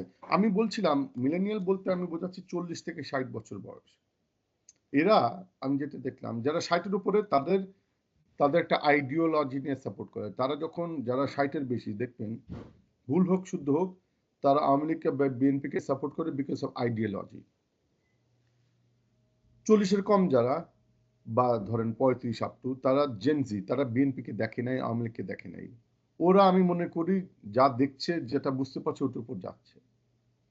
যেটা আমি দোষ দেই যে 40 থেকে 60, কারণ ওরা সবসময় ক্ষমতার কাছাকাছি যারা থাকে তাদেরকে ভোট দেয়। সেটা হচ্ছে একসময় তারা আওয়ামী লীগকে ভোট দিয়েছে, একসময় তারা বিএনপিকে ভোট দিয়েছে, এবার তারা বিএনপিকে ভোট দিল। যারা হাসনাতের সমালোচনা করে, আরে বেটা তুই সমালোচনা করতে পারলি, ওইটা তো সুবিধা হাসনাতই তোকে দিল। তাদের কোনো সমস্যা নাই, তাদের যে বাক স্বাধীনতা ছিল না মাসুম ভাই, এই মিলেনিয়ালদের তাতে কোনো সমস্যা নাই। কারণ তার বেতন একটা ব্যাংকারের কথা বলে, আপনি ফাইন্যান্সে পড়ছেন তাই না, আপনার আমার বেশিরভাগ বন্ধুরাই 90% ব্যাংকে আছে। সবার এখন পজিশন ভাইস প্রেসিডেন্ট অ্যাবভ। ওদের দেশ নিয়ে কিচ্ছু যায় আসে না। ওদের দরকার হচ্ছে আপনি যেটা বললেন, একটা ব্যাংক মর্টগেজ দিবে, একটা অ্যাপার্টমেন্ট পাবে, বছরে একবার থাইল্যান্ড মালয়েশিয়া বেড়াতে যাবে, কক্সবাজার যাবে, খুশি। ওই যে, কিন্তু ওদের জন্য বাক স্বাধীনতার জন্য মারামারিটা করে জান হারাবে কে? হাসনাত। ওরাই হাসনাতকে ভোট দিবে না, ভোট দিবে বিএনপিকে। কারণ বিএনপিকে ভোট দিলে তার বেনিফিট আছে। কি বেনিফিট? সে যে ব্যাংকে গিয়ে 2 ঘন্টা কম কাজ করে, ওই সিস্টেমটাকে নার্চার করবে বিএনপি বা যে গভর্নমেন্টে থাকে, হাসনাত করবে না। বুঝতে পারছেন? যেভাবে মিলেনিয়ালরা যুগের পর যুগ দেখবেন এই দেশের সাথে বেইমানি করে যাবে, যুগের পর যুগ। ওটা আফসোস। এবং এই মিলেনিয়ালরা কিন্তু সবসময় বিএনপি আওয়ামী লীগকেই ভোট দিবে আগামী মৃত্যু পর্যন্ত। ওটা আমার সবচেয়ে বড় আফসোসের জায়গা। এই জন্য মিলেনিয়ালকে নিয়ে আমার কোনোই ভরসা নাই। ওরা সবচেয়ে ব্যাকবোনলেস, সবচেয়ে বেইমান একটা প্রজাতি আমাদের দেশের। জেনারেশন এক্সকে আমি দোষ দিই না, কারণ ওরা আইডিওলজি থেকে সাপোর্ট করে। ওটা ভুল হইতে পারে, কিন্তু একটা আইডিওলজি ধরে যায়, স্বার্থ দিয়ে ড্রিভেন না, মানে মোটা দাগে মিলেনিয়ালরা 100% স্বার্থ দ্বারা ড্রিভেন। এই জন্যে আমাদের অনেক বন্ধু বান্ধব আছে যাদের সাথে আমার সম্পর্ক ডিসকানেক্টেড হয়ে গেল, কারণ আমি দেখি যে ওরা সবসময় ক্ষমতার সাথে করে। ধরেন একটা উদাহরণ দিই, আমার কিছু বন্ধু আছে বাংলাদেশ ব্যাংকে চাকরি করে। ওরা সারা জীবন গভর্নমেন্টের যে থাকবে বা আসতে পারে তাকেই ভোট দিবে। তাদের কাছে আইডিওলজি বলে কিছু কারণ নাই। তারা যদি বলে ঠিক আছে আমি আইডিওলজি হচ্ছে চরমপন্থী, আমি তাও তাকে রেসপেক্ট করবো যে he is driven by his ideology, বুঝতে পারছেন, exactly. Not driven by his benefits. যেটা মিলেনিয়ালে আমি দেখছি সবচেয়ে বড় সমস্যা, they are driven by benefits. কোন দলকে ভোট দিলে আমি বেনিফিট পাবো, কোন দলকে ভোট দিলে, আমার অনেক বন্ধু বান্ধব আছে যারা ডিএনডি হয়ে গেছে ব্যাংকে, কোন দলকে ভোট দিলে আমি ডিএনডি পদটা রাখতে পারবো যেখানে আমার কাজের উপর কোনো চেক এন্ড ব্যালেন্স নাই। আমি যে একটা এসালমকে একটা লোনের স্যাংশন করে দিব 200 কোটি টাকার, আমাকে কোনো দল এসে হাসনাত এসে তখন আটকাবে না বা জেলে ভরবে না, বিএনপি সেটা করবে যে আমাকে জেলে ভরবে না, হাসনাত এসে জেলে ভরবে। এই জন্য আমি হাসনাতকে ভোট দেবো না, বিএনপিকে ভোট দিব এইবার। আগামীবার আমি তাকেই ভোট দিব, মাসুম ভাই, যে আমাকে জেলে ভরবে না, সো দ্যাট আমি এইভাবে কন্টিনিউ করতে পারবো। $3 লাখ, 3 লাখ টাকা বেতন পাবো।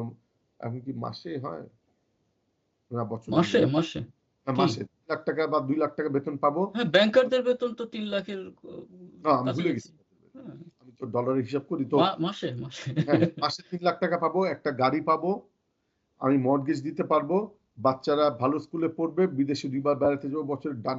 আমার ওই দরকার, ওই গভর্নমেন্ট দরকার। ওই গভর্নমেন্ট হচ্ছে বিএনপি এখন। পরের বার ওই গভর্নমেন্ট জামাত হবে না, এনসিপি হবে না। ওইটা একটা বড় জায়গা। আমরা আমরা ব্যাংকারদের গায়েই রংটা লাগাচ্ছি, কারণ আমরা নিজেরা ব্যাংকার, নিজেরাই নিজেদের দায়বদ্ধতা নিচ্ছি এই জন্য আর কি। রাইট। হ্যাঁ, মানে হ্যাঁ, যারা ওইটা তো আরো আমি ব্যাংকার prefer আছেন করি। তারা আপনি যেন যে আবার ব্যাংক, বলে না ব্যাংকারদের কেন ধরতেছে, অন্যদের কেন ধরছে না।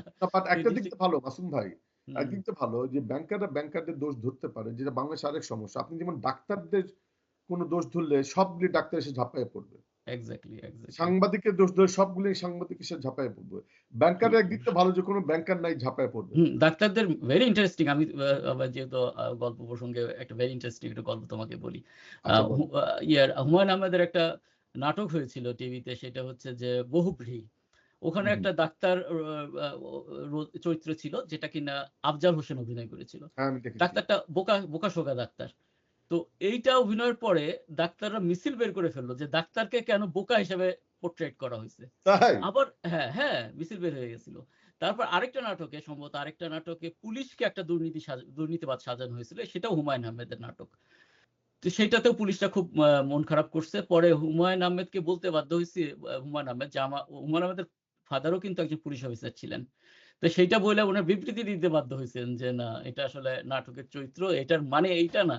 এবং আরো ইন্টারেস্টিং আছে। ইভেন কলকাতাতে আ হুম, স সত্যজিৎ রায়ের একটা সিনেমা ছিল। সম্ভবত উম ওটার নামটা আমি ভুলে গেছি। ৭০ এর দশকে। প্রতিদ্বন্দ্বী সম্ভবত, যতটুকু আমার আচ্ছা। মনে পড়ছে। ওখানে একটা নার্সের চরিত্র ছিল। সো ডার্ক ক্যারেক্টার বলবো আরকি। সে ডার্ক ক্যারেক্টারে এই যে নার্সকে দেখে নার্সরা পছন্দ করে নাই এবং তারাও সত্যজিৎ রায়ের বিরুদ্ধে কলকাতায় আন্দোলনও করেছিল এই ৭০ এর দশকে। তো হ্যাঁ, প্লিজ ক্যারি অন। তো আমি ২ টাকা ইনপুট দিলাম আরকি। বেশ মজার, না, মজার। ইভেন আমরা ভালো কথা। সাহিত্যেও সহ্য করি না যে ওর সাহিত্য প্রসঙ্গে একটা চলচ্চিত্রে কথা বলি। আপনি হুম, হুম। যখন সমরেশ বসুর প্রজাপতি বইয়ের কথা বললেন না, যেখানে এক্সাক্টলি। হুম। সমরেশ আরেকজন লেখক এসে বললেন যে বুদ্ধদেব বসু। বুদ্ধদেব বসু এসে বললেন যে ক্যারেক্টারটা তো তার হুম, ভাষায় কথা বলবে, একটা মাস্তান তো তার শব্দে বলবে, হুম, তাই হুম, না?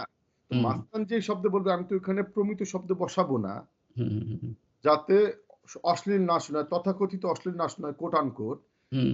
সো দ্যাট আমি এটা বৈতরণী পার করতে পারি। একটা মাস্তান যেই ভাষায় কথা বলে আমরা তো সেই ভাষায় কথা বলবো। হুম, হুম।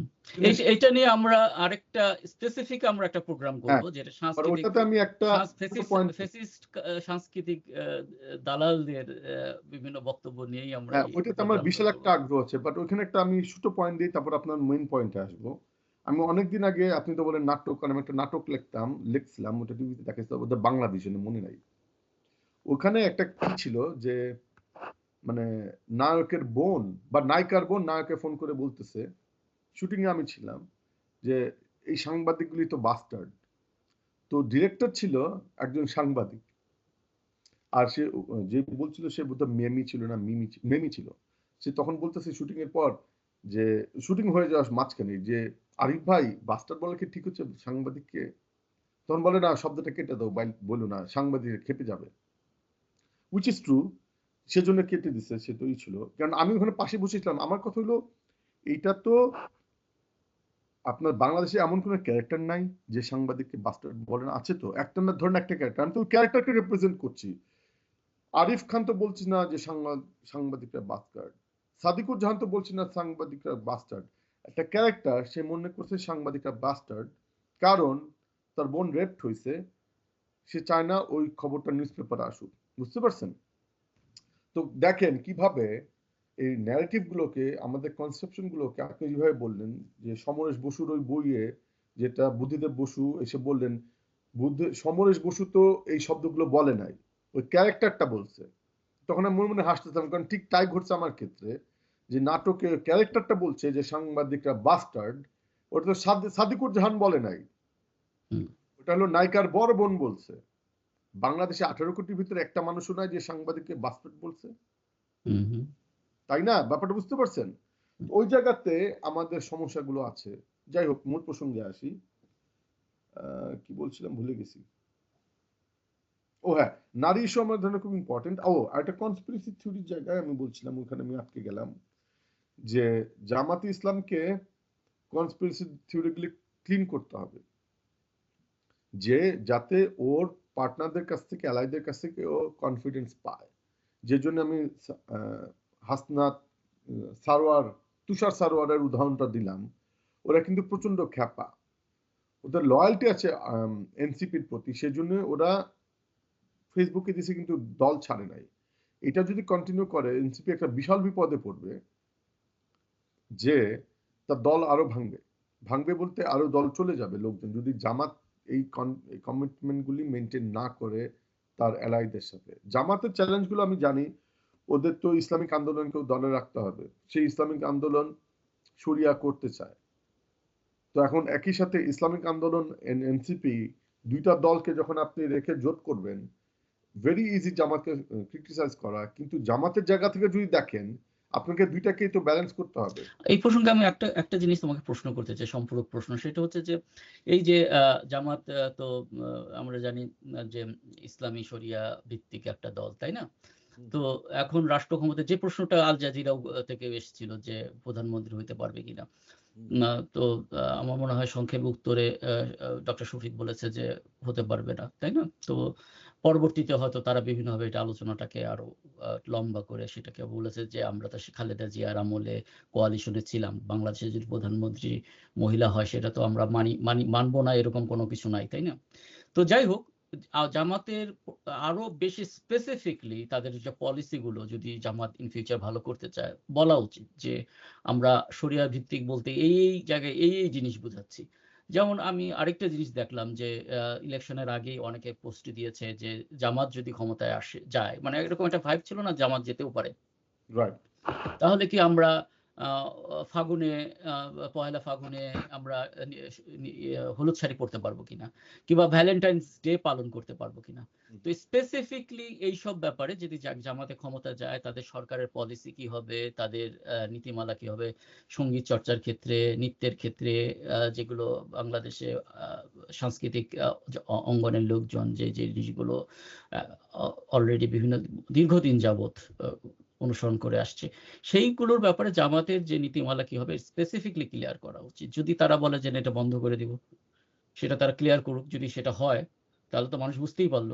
কিন্তু আপ- যদি তারা বলে যে, "না, এটা চলবে, এই ধারায় চলবে" বা এই একদম স্পেসিফিকলি ক্লিয়ার করা উচিত। কারণ এটা আমি এটা তাদের পরিষ্কার না মানুষের কাছে।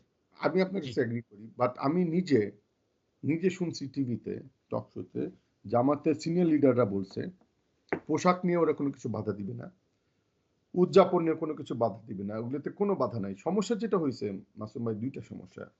জামাতের প্রপার উইং নাই, যেগুলো এগুলো বারবার জানাবে। কমিউনিকেশনের গ্যাপ ছিল জামাতের পক্ষ থেকে, যেটা টক শোতে বারবার জামাতের নারীদের জায়গায় হিট করলো। আপনি যে প্রশ্নগুলো বললেন যে ক্লিয়ার করা উচিত, কারণ আপনি তো খুঁজে খুঁজে ওই টক শোতে যাবেন না যে টক শোতে এগুলো ক্লিয়ার করা হয়েছে। এটা এই প্রতিটা টক শোতে এটা ক্লিয়ার করা উচিত ছিল। বুঝতে পারছেন? আমি মনে হয় সেইখানে ওরা ভুল করলো, যে আমি যে 10টা টক শো লোককে পাঠাবো, 10টা টক শো লোককেও এই জায়গাগুলোতে ক্লিন করে দেবা। নারীর পোশাক নিয়ে আমাদের কোনো কনসার্ন নাই। আমরা প্রধানমন্ত্রিত্ব মেনে আগাইছি, খালেদা জিয়াকে নিয়ে আগাইছি, দল করছি, কাজে নারী নেতৃত্ব নিয়ে আমাদের কোনো সমস্যা নাই। ডাক্তার শফিক যে জায়গাটাতে ভুল করছেন, ওনার অনেক উচিত ছিল ডিপ্লোম্যাটিক্যালি অ্যান্সার দেওয়া, which I don't agree, but এছাড়া উপায় নেই, ওইটা ব্যাকল্যাশ করলো আল জাজিরার সাথে, যেটা দিল যে আমাদের টিমের হেল্প হবে না। আমি হলে ও যে ইফ অ্যান্ড যদি, ওটাতে আমি প্রশ্নটা এড়ায় যেতাম, জাস্ট স্ট্র্যাটেজি। তো সোহেল, প্রায় শেষের দিকে আমরা আমরা আমরা খুবই স্পেসিফিকলি দুইটা জিনিস নিয়ে আলোচনা করব। একটা আমরা দুইটা বিষয় নিয়ে, একটা হচ্ছে বিচার, এই বিচারটা নিয়ে স্পেসিফিকলি আলোচনা করব। তুমি স্পেসিফিকলি যদি এটার একটা উত্তর দাও যে আমাদের একটা প্রধান জুলাইয়ের একটা দাবি কেন, এটা তো আসলে হওয়াই উচিত, তাই না? একটা দল তাদের দ্বারা আয়না ঘরের মতো একটা কনসেন্ট্রেশন ক্যাম্প গড়ে তুলেছিল, তারপরে তারা 1400 লোক হত্যা করলো, এবং যে হত্যার প্রক্রিয়া হেলিকপ্টার থেকে নির্বিচারে গুলি করলো। মানে এটা প্রমাণ করে যে কত নির্বিচার একটা জাতি হয়তো একটা জাতির বিরুদ্ধে এরকম অ্যাকশনে যায়। মানে সেখানে তো আওয়ামী লীগের সমর্থকও মারা যেতে পারে, তাই না? হেলিকপ্টার থেকে যখন সাধারণত এগুলো আমরা দেখেছি যখন যখন এথনিক ক্লিনজিং হয়, যে কোনো একটা নির্দিষ্ট জাতি গোষ্ঠীকে আমি শেষ করে দিব, যেমন গীতিত মসজিদে হিটলার করছে, পোল্যান্ডে কিংবা রাশিয়ায় কিংবা আরো দেশগুলোতে তারা করেছে। যে না, আমরা জাতিগত ঘৃণাই ছিল। হিটলার মনে করতো যে সার্ব জাতি হচ্ছে নিচু স্তরের জাতি, তাদেরকে শাসন এবং শোষণ করার অধিকার ব্লু ব্লাড জার্মানিদের আছে। তো এই থেকে বলেছে, তার মানে কি শেখ হাসিনা মনে করে যে বাঙালি জাতি একটা ইনফিরিয়র জাতি যারা তার বিরুদ্ধাচারণ করে? এমনকি সেখানে যদি আওয়ামী লীগের সমর্থক থাকে তাও অসুবিধা নেই, যতক্ষণ না পর্যন্ত আওয়ামী লীগের তার আত্মীয় স্বজন, তাদের আত্মীয় স্বজনগুলো আমি দেখলাম যে সে নিরাপদে রেখেছিল। এবং যখন তাপস নাকি তাপস যখন ওকে ফোন করেছিল যে এই হয়েছে যে আমি একটু বাইরে যাব, তখন তাকে বলছিল যে এই সময় কেন বাইরে যাবা, তাই না? এরকম কথা আমরা কথোপকথন শুনছি। তো তার ফ্যামিলি যতক্ষণ পর্যন্ত নিরাপদ আছে ততক্ষণ পর্যন্ত ঠিক আছে, আর বাকি যারা হোক তাদের উপরে তারা এই সব ক্লেনজিং চালাতে পারে, তাতে কোনো অসুবিধা নেই। হেলিকপ্টার থেকে গুলি করলো, এরকম একটা নৃশংস একটা চরিত্রের রাজনৈতিক দল, এবং যে রাজনৈতিক দলকে নেতৃত্বে এখনো শেখ হাসিনা আছে। আমি যদি বলি যে না, যেটা ইদানিং বলা শুরু হয়েছে যে ভালো আওয়ামী লীগ দল, আওয়ামী লীগ ভালো আওয়ামী লীগ হওয়ার কোনো সম্ভাবনা নাই। ইভেন শেখ হাসিনাকে বাদ দিলে আওয়ামী লীগ হওয়া অসম্ভব। শুধু আজকের থেকে না, এটা আমি আমার পার্সোনাল একটা ইনপুট দিচ্ছি, সেটা 1960-এর দশক থেকে শেখ মুজিবের পরিবার ছাড়া আওয়ামী লীগ অসম্ভব হয়ে গেছে। 1960-এর দশক থেকে যারা আমাদের স্বাধীনতার ইতিহাস পড়েছে, সেই সময়কে রাজনীতি পড়াশোনা করেছে, তারা জানে সেই সময় প্রথম ছাত্র দলের প্রথম দিকের ছাত্রলীগের সভাপতি হলো শেখ ফজলুল হক মনি। শেখ ফজলুল হক মনিকে ইলেকশনে হারায় পরে যখন সিরাজুল আলম খান ছাত্রলীগের সভাপতি হলো, তখন শেখ ফজলুল হক মনি এসে বলল শেখ মুজিবুর রহমানকে, মামা আমি তো হইতে পারি নাই, কি করব? তখন শেখ মুজিব বলল যে তুই হইতে পারছ না, তোর জন্য এক নতুন দল তৈরি করে ফেলি। করে ফেললো যুবলীগ, এবং যুবলীগের প্রথম সভাপতি হইল শেখ মনি। আচ্ছা। এবং তুমি যদি লক্ষ্য করো, আমরা শেখ মুজিবুর রহমানকে বাংলাদেশের স্থপতি মনে করি, কেউ বিভ্রান্ত হবেন না, কিন্তু আমরা কাউকে দেবতা তুল্য মনে করি না। তার সমালোচনা থাকলে আমরা সমালোচনা করবই। 1971 পরে 72-এ রাজনীতিকভাবে শেখ মনিকে রাজনীতিভাবে তুলে আনা হচ্ছিল, এবং মনে করা হয় যে যে প্রেসিডেন্সিয়াল যে গভর্নমেন্ট আবার শেখ মুজিবুর রহমান চালু করলো, এর মদতদাতা হচ্ছে শেখ মনি। যাই হোক, এগুলো বিতর্কিত বিষয়, পরে এগুলো নিয়ে হয়তো সমালোচনা করব। কিন্তু চিন্তা করো, সেই সময়তেই শেখ মনি চলে এসেছে রাজনীতিতে, তারপরে শেখ কামাল চলে আসতো কিছুদিন পরেই রাজনীতিতে। এরপরে শেখ মুজিবের একটি উদ্দেশ্য ছিল শেখ জামালকে আর্মি চিফ করার, এবং তাকে স্যান্ডার্সে পাঠানো হয়েছিল। ইংল্যান্ডের স্যান্ডার্স বিখ্যাত একটা আর্মির ট্রেনিং দেওয়ার একটা ইনস্টিটিউট, যেখানে আইয়ুব খান, ইস্কান্দার মির্জা এরাও ট্রেনিং এসেছিল সেই ব্রিটিশ আমলে। স্যান্ডার্সে পাঠানো হয়েছিল, সেখানে ফেল করার পরে শেখ মুজিবুর রহমান শেখ জামালকে মার্শাল টিটোকে অনুরোধ করে যুগোস্লাভিয়ায় পাঠালো আর্মি ট্রেনিং এর জন্য, এবং এইটাই তার পরিকল্পনা ছিল যে পরবর্তীতে শেখ জামাল হবে হচ্ছে আর্মির চিফ। সো সেই 60-এর দশক থেকেই এই দলটা আওয়ামী লীগকে পুরোপুরিভাবেই নিয়ন্ত্রণ করে ফেলেছে। শেখ হাসিনা ছাড়া আওয়ামী লীগ আর নাই, আওয়ামী লীগ আর থাকবে না, এটাই বাস্তবতা। সেইখানে একটা শুদ্ধ আওয়ামী লীগের চিন্তা কতটুকু অবাস্তব সেটা নিয়ে আলোচনা হয়তোবা আমরা অন্যদিন করব। কিন্তু আমার কথা হচ্ছে যে সেই হাসিনা, সেই আওয়ামী লীগের বিচারটা তো অবশ্যই হওয়া উচিত। এই যে বিএনপি ক্ষমতায় গেল এবং এই ক্ষমতায় যাওয়ার পরে যে বিএনপির আগামী কার্যক্রম বা ইতিমধ্যে যারা যেসব কার্যক্রম আ আ আ শুরু হয়েছে, আমি দেখেছি একটা স্থানীয়ভাবে বিএনপির একজন নেতা আওয়ামী লীগের অফিস খুলে দিয়েছে। সেটা কিন্তু আইনগতভাবে সম্পূর্ণভাবে আইনের বরখেলাপ। হুম, কারণ এখনো বাংলাদেশে একটা অর্ডিন্যান্স বলে আওয়ামী লীগের কার্যক্রম নিষিদ্ধ ঘোষণা করা আছে। অতএব আওয়ামী লীগের রাজনৈতিক অফিস খুলে দেওয়া এটা আইন বিরোধী। শুধু ভ্যালুস বিরোধী না, আইন বিরোধীও বটে। তো ইন ফিউচার এই আওয়ামী লীগ এবং শেখ হাসিনার বিচার ব্যাপারে বিএনপির যে বিএনপির যে আ পলিসি বা বিএনপি যে করতে পারবে এই ব্যাপারটাতে তুমি কিছু যদি বলো। এইটা একটু সংক্ষেপে বলো, তারপরে আমি হয়তোবা আরেকটা প্রশ্ন করব ডক্টর ইউনূস সম্বন্ধে। করে হুম, হয়তো আমরা শেষে ঠিক। এটা আ শেষ করব। থ্যাংক ইউ মাসুম ভাই। সরি আমার প্রশ্নের উত্তরগুলো খুব লম্বা হয়। এইজন্য না একটু টাইম অসুবিধা নাই। আমরা এনজয় করছি। কিন্তু শেষের দিকে চলে আসছি এজন্য আমরা খুব হ্যাঁ, তাড়াতাড়ি হয়তো এখন শেষ আমাকেও ধরেন ম্যাক্সিমাম ২০ মিনিট পরে যেতে হবে আমার বাচ্চাকে আনার জন্য। তো আপনি যে প্রশ্ন করলেন খুব ভ্যালিড প্রশ্ন। এই উত্তরগুলো এই উত্তরটা বিএনপির যারা সাপোর্টার তারা যদি শুনে থাকেন এখন, তারা হয়তো পছন্দ করবেন না। ব্যাপারটা আমি এভাবে বলি, আমি যদি আজকে বিএনপির হেড থাকতাম, আমি বিএনপির হেডের জায়গায় বসেছি যে স্ট্র্যাটেজিস্ট যে শুধু বিএনপির স্বার্থ দেখবে। আমি কি করতাম? আমি বিচারটা ঝুলায় রাখতাম আগামী ইলেকশন পর্যন্ত। কারণ কি? প্রথমে বললাম বিএনপিকে এবার ভোট কারা দিয়েছে? বিএনপি নিজের ভোটার, আওয়ামী লীগের ভোটার, নারী আর হিন্দু আর বাম। এই ৫ হচ্ছে ওদের ভোট যারা দিয়েছে মোটা দাগে। প্লাস মাইনাস থাকতে পারে। তো বিএনপির ভোটার নিয়ে তো ওরা অন্যভাবে ডিল করবে। বামকে অন্যভাবে ডিল করবে। ওয়েল সেটা কিছুটা আওয়ামী লীগের সাথে জড়িত। নারীকে অন্যভাবে ওইভাবে ডিল করবে। এখন হিন্দু বা সনাতনী ওদেরকে আর আওয়ামী লীগকে ডিল করে এভাবে ওদের ভোট দরকার। আপনি ব্যাপারটা বুঝেন। আমি যদি বিএনপি হই, আমি কি করবো? আমি যদি জানি আমি আওয়ামী লীগ আজকে নিয়ে আসি, এই ভোটারগুলো আওয়ামী লীগকে ভোট দেবে আগামী ইলেকশনে। বুঝতে পারছেন?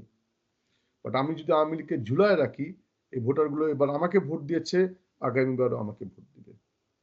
কাজে আমি যদি স্ট্র্যাটেজিক্যালি আমার স্বার্থ দেখি, অবশ্যই আমি চাইবো আওয়ামী লীগের ভোটারগুলো যেন আমাকে আবার ভোট দেয়। অ্যাটলিস্ট 15% ভোট বিএনপি এবার পেয়েছে আমার ধারণা বাম থেকে আর আওয়ামী লীগ থেকে। আমি আওয়ামী লীগকে এনে এই 15% ভোট হারাবো, নাকি এই 15% ভোট আমি চাইবো আমার নেক্সট ইলেকশনে। তো আমার ধারণা ওরা ঝুলায় রাখবে, অ্যাটলিস্ট 6 মাস তো রাখবেই। কার্যক্রমও তুলবে না 6 মাস, কারণ আগামী 6 মাস এই অর্থে যে ওরা ব্যস্ত থাকবে ওই আপার হাউসের গঠন নিয়ে, মন্ত্রী পরিষদ গঠন নিয়ে, প্রপার সংসদটা গঠন করার জন্য। তো আমি যদি বিএনপির জায়গায় বসি মাসুম ভাই, আমি সেই পার্সপেক্টিভে বলতেছি। আচ্ছা, আচ্ছা বুঝতে পেরেছি। মানে তারা এটা বিচারটাকে ত্বরান্বিতও করবে না কিংবা এটাকে বাদও দিবে না। তাদের আ ঝুলায় ঝুলায় রাখবে হয়তো রাখবে, হুম। এইভাবে ঝুলায় রাখবে। সেটার ফাইনাল বিচারটা ওরা করবে আগামী ইলেকশন পর্যন্ত। তখন যেমন ওইটা যেমন দিনের পর দিন আওয়ামী লীগ যুদ্ধাপরাধীদের বিচারটাকে ঝুলায় রেখে এটাতে রাজনৈতিক এক্সাক্ট ফায়দা নিয়েছে। আচ্ছা ওইটা ঠিক আছে করবে ওরা। আর হচ্ছে এই 6 মাস তো রাখবেই, কার্যক্রমটা বা বিচার তো বিচার চলতেছে, কার্যক্রমটা নিষিদ্ধ কিনা এটলিস্ট 6 মাস ওরা রাখবে। তারপর খুলে দেবে কিনা আমি জানি না। 6 মাস রাখবে যাতে এই আপার হাউস লোয়ার হাউসের ঝামেলাটা শেষ হয়। বাট আমার ধারণা সেটা ওরা কয়েক বছর ঝুলে রাখতে পারে। আমার আচ্ছা ধারণা। আরেকটা ছোট প্রশ্ন আমি যদি সেটা বিএনপি করতাম তাই করতাম। সেটা করে আমি ডক্টর ইউনূস সম্বন্ধে একটু জানতে চাইবো। সেটা হচ্ছে আরেকটা ছোট প্রশ্ন এই প্রসঙ্গে আমার মাথায় আসলো। সেটা হচ্ছে যে আমরা সকলেই জানি ইন্ডিয়ান হেজিমনি আ সম্বন্ধে এটা নিয়ে একটা বড় মানে ব্যাপার রয়ে গেছে। কখনোই ডক্টর ইউনূসকে ইন্ডিয়া মেনে নেয় নাই। কিন্তু বিএনপির প্রতি তাদের সফট কর্নার ইতোমধ্যে প্রকাশ পেয়েছে। তাদের যে পত্র-পত্রিকা, আনন্দবাজার পত্রিকা, তাদের যে সাংবাদিক সুবীর ভৌমিক এবং নানা রকম আরো শ্রীরাধা যে কিনা তাদের সরকারের মুখপাত্রই ধরে নেওয়া হয়। তাদের বিভিন্ন সাক্ষাৎকার, বিভিন্ন আলোচনায় আমরা মনে করেছি, বুঝেছি যে তারা বিএনপিকেই চাচ্ছে পরবর্তী ইলেকশনে আশায়, এবং সেই ইতিমধ্যে বিএনপি, আমি এটা ইলেকশন আগের কথা বলছিলাম, ইতিমধ্যে বিএনপি ক্ষমতায় চলে এসেছেই বলা যেতে পারে, তার সরকার গঠন করতে যাচ্ছে। তো এই প্রেক্ষিতে যে আমাদের যে কতগুলো ব্যাপার আছে, যে একটা হচ্ছে যে কিছু চুক্তি এবং কিছু এমইউ সাইন করে এসেছিল শেখ হাসিনা। একটা বড় এমইউ ছিল যে করিডোর, নগরের উপর দিয়ে করিডোর দেওয়া। এই স্পেসিফিকলি এই প্রশ্নটা একবার, যেহেতু আমাদের সময় কম। এই যে রংপুর উপর দিয়ে করিডোর দেওয়ার ব্যাপার, এই একটা। আরেকটা ডক্টর ইউনূসের সরকার কিছু পদক্ষেপ নিয়েছিল আমাদের সামরিক বাহিনীকে শক্তিশালী করার ব্যাপারে, যেটা ইন্ডিয়ান মিডিয়া খুবই নেগেটিভ ভাবে দেখেছে। তারা মনে করে যে বাংলাদেশে যদি সামরিক বাহিনী শক্তিশালী হয়, সেটাই ইন্ডিয়ার জন্য একটা চ্যালেঞ্জ বা ইন্ডিয়ার জন্য একটা থ্রেট। তো এই প্রেক্ষিতে এই সরকার কি এই সমস্ত ব্যাপারগুলো, এই যে তোমার এমইউ সাইন করে আসে শেখ হাসিনা, এবং আমাদের সামরিক বাহিনীকে শক্তিশালী করার জন্য তুরস্কের সাথে যে চুক্তি, এই ব্যাপারগুলো কি হতে পারে বিএনপি সরকারের আমলে? ভালো প্রশ্ন করলেন মাসুম ভাই, বাট আমি এই প্রশ্নটার উত্তরটা দুই পার্সপেক্টিভ থেকে দিতে চাই। পার্সপেক্টিভ থেকে আমরা তো প্রেডিক্ট করতে পারবো, হ্যাঁ, কিন্তু আমরা তো আসলে ওদের একটা পলিসি হচ্ছে জানি না। আমি বিএনপি হলে কি করতাম, which is best for BNP. আরেকটা হচ্ছে আমি একটা প্রপার রাজনৈতিক দল হলে কি করব, যেটা বেস্ট ফর বাংলাদেশ। বিএনপি, আচ্ছা বেস্ট ফর বাংলাদেশ হলে বলি, আমার মনে হয় এখানে দুইটা জিও পলিটিক্যাল ইস্যু আছে। আপনি কোনো ছোট দেশ যদি আকারে হয় geographically next to any big country, you can not deny the influence of the biggest country next to you in terms of economy. আপনি দেখেন কানাডা, আমরা কানাডায় থাকি, আমরা স্বীকার করি আর না করি, চাই আর না চাই, ইউএসএ উপর আমাদের ডিপেন্ডেন্সি আছে। এটা ডিনাই করার কোনো উপায় নেই। ডিনাই মানে কারণ সবকিছু ইউএসএ তে কম দামে পাওয়া যায়। ইকোনমিক্যালি আমাদের ইউএস এর উপর ডিপেন্ড করতে হয়। আমাদের 90% এখনো ট্রেড ইউএস এর উপর। কম্পারেটিভ অ্যাডভান্টেজের যে ফ্যাসিলিটিটা ইকোনমিক্সে বলা হয়, যেই যে জন্য কম্পারেটিভ অ্যাডভান্টেজের জন্য। ইকোনমি সাইজের ছোট কান্ট্রিগুলি কোনো বড় কান্ট্রির পাশে কখনোই ইন্ডিপেন্ডেন্টলি বড় হইতে পারে না, শুধুমাত্র এই কারণে যে বড় কান্ট্রিটাতে ওগুলো আরো চিপে পাওয়া যায়, সহজে পাওয়া যায়। কেন এই উদাহরণটা দিলাম, সেম ফর ছোট country next to around Brazil, ছোট কান্ট্রি অ্যারাউন্ড সাউথ আফ্রিকা, ছোট কান্ট্রিজ অ্যারাউন্ড টার্কি, ছোট কান্ট্রিজ অ্যারাউন্ড জার্মানি, ছোট কান্ট্রিজ অ্যারাউন্ড চায়না, ছোট কান্ট্রিজ অ্যারাউন্ড ইউএসএ অ্যান্ড ছোট কান্ট্রিজ অ্যারাউন্ড ইন্ডিয়া। সো আমরা যতই চাই ওই ইম্প্যাক্ট আমরা নালিফাই করতে পারবো না। কাজেই ইন্ডিয়াকে আমাদের অ্যাকসেপ্ট করে যাইতে হবে। কিন্তু যেই কারণে আমাদের অ্যাট দ্য সেম টাইম আমাদের যে এই আন্দোলন বিপ্লবটা হলো ন্যায্যতা আর সাম্যের ভিত্তিতে, যে তুমি বড় আমি জানি, কিন্তু তাই বলে আমাকে কন্টিনিউয়াসলি বুলি আর অপমান করতে পারবে না। আমি তোমার কাছ থেকে তুলা নিব, চিনি নিব, পেঁয়াজ কিনবো, তার মানে এই না তুমি সারাক্ষণ আমাকে ছোট লোক বলে গালি দিবা, যেটা এখন কানাডা শুরু করলো ইউএস এর সাথে, যে তুমি কেন বুলি মি এনি মোর, তোমার প্রতি আমার ডিপেন্ডেন্সি আছে, কিন্তু you are not the last person in the world যে আমাকে যাইতেই হবে, you are forcing me to find alternative. ওই মেসেজটা মাসুম ভাই ইন্ডিয়ার কাছে যাওয়াটা খুব ইম্পর্টেন্ট ছিল। অবশ্যই ইন্টারিম গভর্নমেন্ট সেটা ক্লিয়ারলি প্রথম থেকেই বলে দিল, এবং আমার ধারণা বিএনপি সেটা করবে। কারণ আমি গতকাল প্রশ্ন দেখলাম, প্রেস কনফারেন্সে কিউএনএ দেখলাম তারেক জিয়ার, ওটা বলে দিছে যে আমাদের সম্পর্ক, আমি জানি না সেটা আপাতত বলছে ভেতরে কি আছে, যে আমাদের সম্পর্ক মর্যাদা সাম্যের ভিত্তিতে সব দেশের সাথে সমান। চীনও প্রশ্নটা করলো, সে একই উত্তর দিল। আমার মনে হয় এটা ইম্পর্টেন্ট যে ওদেরকে যে মেসেজটা যাওয়া, যে আমরা তোমাদের তাবেদার থাকতে পারবো না। আমার মনে হয় এটা ইম্পর্টেন্ট, কারণ লোকজন, আমি বললাম বিএনপি কে ভোট দিছে, বিএনপির প্রতি সরি বিএনপি বলছে, কিন্তু ইন্ডিয়ার প্রতি যারা বিএনপি কে ভোট দিছে ওদের সবাই কিন্তু সফট না। আওয়ামী লীগের যারা ভোটার বিএনপির ভিতরে আছে ওরা সফট, আর সনাতনী যারা ওদের কিছুটা সফট আছে। অ্যাক্রস দ্য বোর্ড বিএনপির ভিতরেও আমার ধারণা, আমি ভুল হতে পারি, বিএনপির ইন্ডিয়ার প্রতি, ইন্ডিয়ার যে আমাদের উপর যে এই রকম অত্যাচার করে গেছে, করবে, সেটার উপর ওরা খুব একটা খুশি না। আমার ধারণা মাসুম ভাই, যেহেতু বিএনপির অনেকগুলো ভোট ব্যাংক আছে, ওরা এই ইমোশনটাকে জারি রাখবে, কিন্তু হার্ড যাবে না। ডক্টর ইউনূস যেভাবে গেছেন, বাট আচ্ছা, একটা চেক এন্ড ব্যালেন্সের মধ্যে দিয়ে হয়তো বিএনপি, যেটা শেখ হাসিনার বিচারের ব্যাপারে যেরকম। আমার লাস্ট পয়েন্ট হচ্ছে, আর উপসংহার লাইন, বিএনপি যাই করবে পরের ইলেকশনটাকে মাথায় রেখে যে কি হয় পরের ইলেকশনে ক্ষমতায় থাকা যায় বা যাওয়া যায়। আচ্ছা, আমি আরেকটা ছোট্ট প্রশ্ন করেই আজকে আলোচনা হয়তো শেষ করব। সেটা হচ্ছে যে ডক্টর ইউনূসকে আ সবচেয়ে ৩ টা জিনিস ছিল সংস্কার, বিচার এবং নির্বাচন। নির্বাচন হলো নির্বাচন খুব একটা সুষ্ঠু হয়েছে বলা যাচ্ছে না। আমার ব্যক্তিগত অবজারভেশন যে বিএনপি হয়তো জিততো। বিএনপি যেহেতু অনেকগুলো ফ্যাক্টর কাজ করে বিএনপি জিতানো যে ক্ষমতায় যেত। কিন্তু যে পরিমাণ সিট বিএনপি পেয়েছে এতগুলো সিট হয়তো বিএনপি পেত না যদি Obvious. নির্বাচনটা সুষ্ঠু হতো। কারণ আমরা দেখেছি যে প্রিজাইডিং অফিসার নিজে ছিল দিয়ে বিভিন্ন জায়গায়। এটা তো আসলে এখন একদম ভিডিওগুলো এত ওপেন হয়ে গেছে এখন যে কেউ একটুখানি Facebook দেখলেই দেখতে পাবে। অতএব এটা নিয়ে আর বিস্তারিত কিছু বলি না। তা এই যে নির্বাচন বিচারের ব্যাপারে ভেরি ফাইন। আমি পার্সোনালি মনে করি ডক্টর ইউনূসকে ১০০ র মধ্যে ১০০ ই দেওয়া উচিত। কারণ সে যতটুকু সময় পেয়েছে তার মধ্যে বিচার এবং শেখ হাসিনার বিচার হয়ে গেছে। স্বরাষ্ট্রমন্ত্রীর বিচার হয়ে গেছে।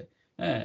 এই বিরাট একটা সংস্কারের ব্যাপারে ডক্টর ইউনূস সংস্কার আসলে করতে পারে নাই এবং সেইটা সে বলেই দিয়েছে যে পরবর্তী আ যে ক্ষমতায় আসবে সেই ক্ষমতাটায় আ আ সেই সরকার করবে। এ ব্যাপারে আমি একটুখানি বলি সেটা হচ্ছে যে জি। অনেকেই বলেছে এবার ফরহাদ মাঝারের কথাগুলো যদি তুমি শোনো তাহলে সবাই বলেছে কিংবা মানুষও অনেক আমরাও নিজেরাও হয়তো বলেছি যে আ এইটা সরকারটা একটা বিপ্লবী সরকার হইতে পারত এবং এরাই সংস্কারগুলো করতে পারত। তো এটা একটা রিভলিউশনারি চিন্তাভাবনা। ক্লাসিক রিভলিউশনারি যেটা হয়। এর আগে আমরা যেসব রেভলিউশন গুলোকে হতে দেখেছি ইতিহাসে। সেগুলোতে এইভাবেই হইছে। কিন্তু বর্তমান প্রেক্ষাপট বিবেচনা করলে এবং ডক্টর ইউনূস এটা তো অস্বীকার করার যোগ্য নয়।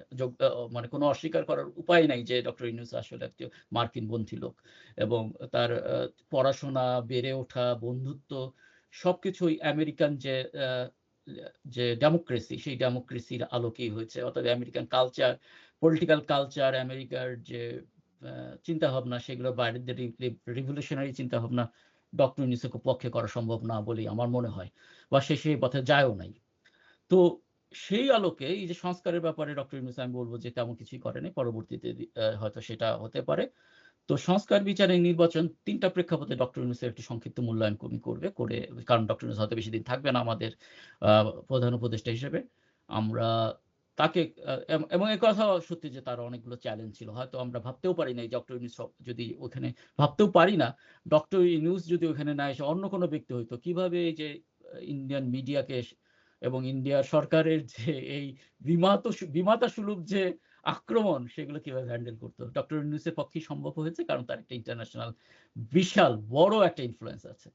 তুমি সামগ্রিকভাবে সমস্ত কিছু নেগেটিভ, পজিটিভ সবকিছুই তোমাকে বললাম। তুমি সমস্ত কিছু নিয়েই একটুখানি সংক্ষিপ্ত একটা মূল্যায়ন আমাদেরকে দিবে কি? থ্যাংক ইউ মাসুম ভাই। আপনি খুব ভালো একটা পয়েন্ট করলেন। আমার মনে হয় this should be the last point for any discussion.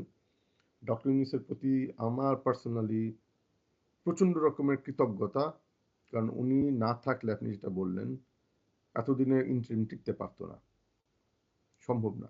যদিও তাদের অনেক কিছুতে বাধাপ্রাপ্ত করে কাজ করতে দেওয়া হয় নাই। অন্য কোনো কেউ যদি ডক্টর ইউনূসের জায়গায় থাকতো, ইন্টারিমের হেড থাকতো, এতদিনে সরায় ফেলা হতো। ওইখানে আমি একটা জিনিস এড করতে চাই, ডক্টর ইউনূসকে নিয়ে আমি কথা বলব। আমরা ধন্যবাদ দিলাম ডক্টর ইউনূসকে ইলেকশনের জন্য। আর্মি চিফ ওয়াকারকে কিন্তু আমি একটা ধন্যবাদ দিতে চাই। এই জন্যে যে অ্যাটলিস্ট উনি ইলেকশনের সময় মোটা দাগে মানে ছোটখাটো কেন্দ্রগুলোকে গ্যাঞ্জাম হলো, বাট উনি কিন্তু মোটা দাগে বড় হাতে শক্ত হাতে দমন করেন। ইলেকশন নিয়ে যদি কথা বলতে চাই মাসুম ভাই, ইলেকশনের দুইটা অ্যাসপেক্ট। একটা হচ্ছে বাইরে থেকে ঝামেলা আসলে ওইটা আটকানো, যেটা ছিল ইউনূসের কাজ, ইউনূস না ওয়াকারের কাজ এবং পুলিশের কাজ। যেটা আমরা বলি ইলেকশনটা কি বলে গ্যাঞ্জাম মারামারি, ওইটাকে সামলানো। ইলেকশনের ভেতরে কি হচ্ছে ওটা তো সেনাবাহিনীর কাজ না বা পুলিশের কাজ না, ওইখানে কথা সে ইঞ্জিনিয়ারিং এর, সেটা অন্য ব্যর্থতার জায়গা, ইলেকশন কমিটির ব্যর্থতা। সেটা সেটা সেটা বেসামরিক আমলাদের কাজ। হ্যাঁ, সেটা এবং সেখানে গুরুতর এস্টাবলিশমেন্ট। অভিযোগ এসছে যে ডিসি, ইউএনও তাদের রাইট। সম্পূর্ণ রকম অভিযোগ এসছে যে তাদের শাক সম্পূর্ণ রকম ওই সমর্থন দিচ্ছেন উনি। জায়গাটাতে তোমার এস্টাবলিশমেন্ট ইন ইলেকশন কমিটির ব্যর্থতা ইচ্ছাকৃত অথবা অনিচ্ছাকৃত, কিন্তু ওইখানে সেনাবাহিনীর কোনো ব্যর্থতা নাই। সেনাবাহিনীকে আমি ক্রেডিট দিতে চাই দুইটা কারণে। একটা হইলো এই ১.৫ বছর ওরা কিন্তু ডক্টর ইউনূসকে ফালানোর চেষ্টা করে না, যদিও অনেক রকম প্রোপাগান্ডা ছিল। ২ নম্বর হচ্ছে ইলেকশনটা খুব ভালোভাবে বাইরের ঝামেলা থেকে ওরা হেল্প করছে। মানে যখনই একটা দুইটা কেন্দ্রে হইতেই পারে, ৫টা ৭টা ১০টাতেও হোক, কিন্তু বাইরে থেকে এসে যে কেন্দ্র দখল করবে, আপনি কয়েক হাজার কেন্দ্র, সেই পরিমাণ হিসেবে 5টা 10টা is not a big deal আমি মনে করি। তো ওয়াকারকে আমি ধন্যবাদ দিব। আমার ধারণা ও চেঞ্জ হবে সামনে, কারণ বিএনপি টিকতে পারবে না যদি ওয়াকার থাকে, সেটা অন্য প্রসঙ্গ, অন্য একদিন। ডক্টর ইউনূসকে আমি ধন্যবাদ জানাতে চাই, উনি এটা ডেলিভার করতে পারছেন। বিগেস্ট হচ্ছে এই জায়গায়, যে জায়গায় সবচেয়ে কম আলোচনা হয়, যেটা আপনি পয়েন্ট করলেন, ডক্টর ইউনূস না থাকলে ইন্ডিয়া এতদিনে ফেলে দিত বাংলাদেশের ইন্টারিমকে। রয়ের লোকজন এত চেষ্টা করলো এবং ডিজিএফআই এত চেষ্টা করলো যে স্যারের কাছে কিভাবে এত সব ভিডিও যায়, এই ডিজিএফআই দিয়েই তো যায়, ফেলে দিত ডক্টর ইউনূস না থাকলে। কারণ তার ব্যক্তিগত পর্যায়ে এই পরিমাণ জনপ্রিয়তা ছিল, যদিও বিএনপি বিএনপি কনস্ট্যান্টলি ওটার সমালোচনা করে গেছে ওনার, কিন্তু এটা একটা বড় জায়গা। এখন বিচার আপনি যেটা বললেন ওটাতে আমি সন্তুষ্ট ইন এ সেন্স যে হাসিনার বিচার হলো, যদিও আমার মনে হয় আইসিটিটা আরেকটু বিতর্কের ঊর্ধ্বে রেখে গঠন করা গেলে, ইন্টারন্যাশনাল স্ট্যান্ডার্ডে করা গেলে ব্যাপারটা সিলড হইতো। সেটা করা সম্ভব হয় নাই, আসলে কিছুটা দোষ এনসিপির আর জনগণের। তার আমরা যেই পরিমাণ ওনাকে প্রেশার দিলাম যে তারা তুমি একটা দৃশ্যমান বিচার করো, ওনার সমস্যা গেলে এরকম যে আমাকে 1.5 বছর ইলেকশন দিতেই হবে, নাহলে বিএনপি আমাকে বের করে দেবে, 12টা বাজিয়ে ফেলবে। 1.5 বছরের ভিতর আপনি একটা ইন্টারন্যাশনাল স্ট্যান্ডার্ড একটা আইসিটিকে তৈরি করে হাসিনার বিচার করা সম্ভব না, ইম্পসিবল। ওই জায়গায় ওনাকে কিছুটা স্যাক্রিফাইস করতে হয়েছে। আইসিটি যে ডিসিশন নিচ্ছে তা আমি পার্সোনালি সাপোর্ট করি, কিন্তু আর একটু ইন্টারন্যাশনাল স্ট্যান্ডার্ড হলে আর একটু ভালো হতো। কেন আমি বলি, সামনে এইগুলি নিয়ে কোয়েশ্চেন আসবে, আমি আপনাকে গ্যারান্টি দিলাম ইন্টারন্যাশনাল স্ট্যান্ডার্ড নিয়ে সামনে কোয়েশ্চেন আসবে। আপনি ডেভিড বার্গম্যানের কিছু লেখা এটা পড়ে নিন তার ফেসবুক থেকে। বাট মোটা দাগে বলতে গেলে বিচার হইলেও এটাতে আমি খুশি, কিন্তু ইন্টারন্যাশনাল স্ট্যান্ডার্ডে বিচারটা আটকে যাবে। যে জন্য আমি বলি তারেক জিয়া এটা নিয়ে কাজ করবে, হাসিনার বিচার প্রপারলি হইতে দিবে না। ইন্টারন্যাশনাল আইসিটি কে নিয়ে ওর বেশ কিছু চ্যালেঞ্জ আসবে, আমার জন্য বিএনপি নিচে থেকেই ওইগুলো করবে নিজেদের লোক দিয়ে, সেটা একটা। কিন্তু মোটা দাগে আমার মনে হয় একটা ভালো 1.5 বছরে ভালো কিছু কাজ উনি করে গেছেন, বড় বড় কিছু সংস্কার করছেন, আরো কিছু পারেন নাই, আপনি নিজেই দেখলেন বিএনপি নোট অফ ডিসেন্ট রাখলো। But I would say overall I am very much happy with him. Thank you Sohel, তোমার মূল্যবান সময়ের জন্য। ছুটির দিনে বিশেষত এতখানি সময় পাওয়া খুবই টাফ। ছুটির দিনে তো অনেক কাজ থাকে আমাদের, তো সেই সমস্ত কাজ, পারিবারিক কাজকে তুমি ইয়ে করে আজকে আমাদের এই অনুষ্ঠানে এসেছে, তোমাকে অনেক ধন্যবাদ। ডক্টর ইউনূস সম্বন্ধে আমি আরেকটা জিনিস বলছি, আমার কাছে সেটা খুবই বিস্ময়কর মনে হয় যে এভারেজ বাঙালিরা যেখানে 60-70 বছর বয়সে মোটামুটি মানে এই জাগতিক জীবনের সমস্ত হিসাব নিকাশ লেনদেন শেষ করে পরলৌকিক চিন্তায় মগ্ন হয়ে যায়, খুব ভালো, সেটা নিয়ে আমি সমালোচনা করছি না, মানে এটা ট্রেন্ড আর কি, মশগুল হয়ে যায়। সেখানে ডক্টর ইউনূস এই 85 বছর, আমরা এটাকে অশীতিপর বৃদ্ধ বলতে পারি। ডক্টর ইউনূসের ক্ষেত্রে আমি বলতে পারছি না, সেটাই হচ্ছে ডক্টর ইউনূসের কৃতিত্ব, যে ডক্টর ইউনূসকে যদি তুমি বলো যে অশীতিপর বৃদ্ধ, মানায় না। কিন্তু একজন 85 বছরের বয়সের মানুষকে তুমি কিন্তু অশীতিপর বৃদ্ধ বলতে পারবা, তাই না? 80 বছর পরেই তো তার হাঁটা চলাটা অনেক সমস্যা হয়ে যায়, কিন্তু এই যে 85 বছর বয়সে সে একদম সাবলীলভাবে কথা বলছে, একটা রাষ্ট্র পরিচালনার মতো একটা গুরু দায়িত্ব 1.5 বছর পালন করলো। এই এবং সবচেয়ে বড় কথা যে এত ঝামেলা সে নিল, এত গালি খাইলো। আমার মনে আছে যে যে আমতারেক বলে পরিচিত যে ভদ্রলোক, সে তাকে ইউনুসা বলে যেভাবে ইয়ে করছে, এই যে আমি সেটাকে নিন্দা করি, কথাটা বলা আমতারেকের ঠিক হয় নাই। কিন্তু আরেকদিকে আমি এটা খুব ভালো দিকে দেখি, যেমন ভলতেয়ার বলেছিলেন যে তুমি আমার বিরুদ্ধে কথা বলতে পারো, সেটা আমি জানি, কিন্তু তুমি যাতে কথাটা বলতে পারো সেই অধিকারটা যাতে তোমার থাকে, সেই অধিকারটা বাস্তবায়নের জন্য যদি কোনো আন্দোলন হয়, সেই আন্দোলনের জন্য আমি আমার জীবন কোরবান করতে রাজি আছি। তো হ্যাঁ, আমি সেই ধরনের কালচার বা সেই ধরনের সমাজ, সেই ধরনের রাষ্ট্র ব্যবস্থার কথা চিন্তা করি বা স্বপ্নে দেখি আমরা, যেখানে সমাজের নিকৃষ্টতর লোক, কেউ নিকৃষ্ট না, আমি আলোচনার স্বার্থে শুধু বলছি, নিকৃষ্টতর লোক সমাজের সবচেয়ে উৎকৃষ্ট তর লোককেও গালি দিতে পারবে এবং তার কিছুই হবে না। আমি আগেই বলছি স্ল্যাং ইজ নট ক্রাইম, তো তার কিছুই হবে না, সে গালি দেখ, সমালোচনা করুক। তো আমতারেক যখন ডক্টর ইউনূসে বলে গালি দেয়, গালিটাকে আমি সাপোর্ট করছি না, কিন্তু গালি দেওয়ার এই অধিকারকে, গালি দেওয়ার, আমতারেকের ডক্টর ইউনূসে বলে গালি দেওয়ার এই অধিকারকে আমি 100% সাপোর্ট করছি। এই অধিকারকে আমরা সাপোর্ট করে যাব ইনশাআল্লাহ। এটাই হচ্ছে আমাদের আমাদের মাসুদ ভাই, আমাদের ইয়া। Thank you so much. এবং আমি এটা বলে শেষ করি, কারণ আমি তো 2 ঘন্টা সময় দিলাম, কিন্তু আমি জানি আপনার আগে আগে এবং পরের কাজগুলো এটা অ্যারেঞ্জ করা। So thank you so much. আমি জানি এগুলো অনেক হেল্প করবে মানুষজনকে ভবিষ্যতের জন্য। শুধু যদি এই 2 ঘন্টার কনভারসেশনটা শুনে একজন মানুষ অনেক কিছু জানতে পারবে, যেগুলো তাদের জানতে হইতো 10 ঘন্টার বই টই পড়ে। তো সেদিকে থ্যাংক ইউ সো মাচ। আর একটা পয়েন্ট আমি বলে শেষ করতে চাই, আমি লিখেছিলাম ডক্টর ইউনূসের যে জায়গাটা তিনি পয়েন্ট আউট করলেন, বাক স্বাধীনতা। উনি একটা বার সেট করে দিলেন, যেটা দরকার ছিল, যে জন্য নাসিরুদ্দিন পাটোয়ারি, হাসনাত ওরা এখন সরাসরি তারেক জিয়াকে নিয়ে কথা বলতে পারে, যদিও জানেন এখন সামনে কি হবে।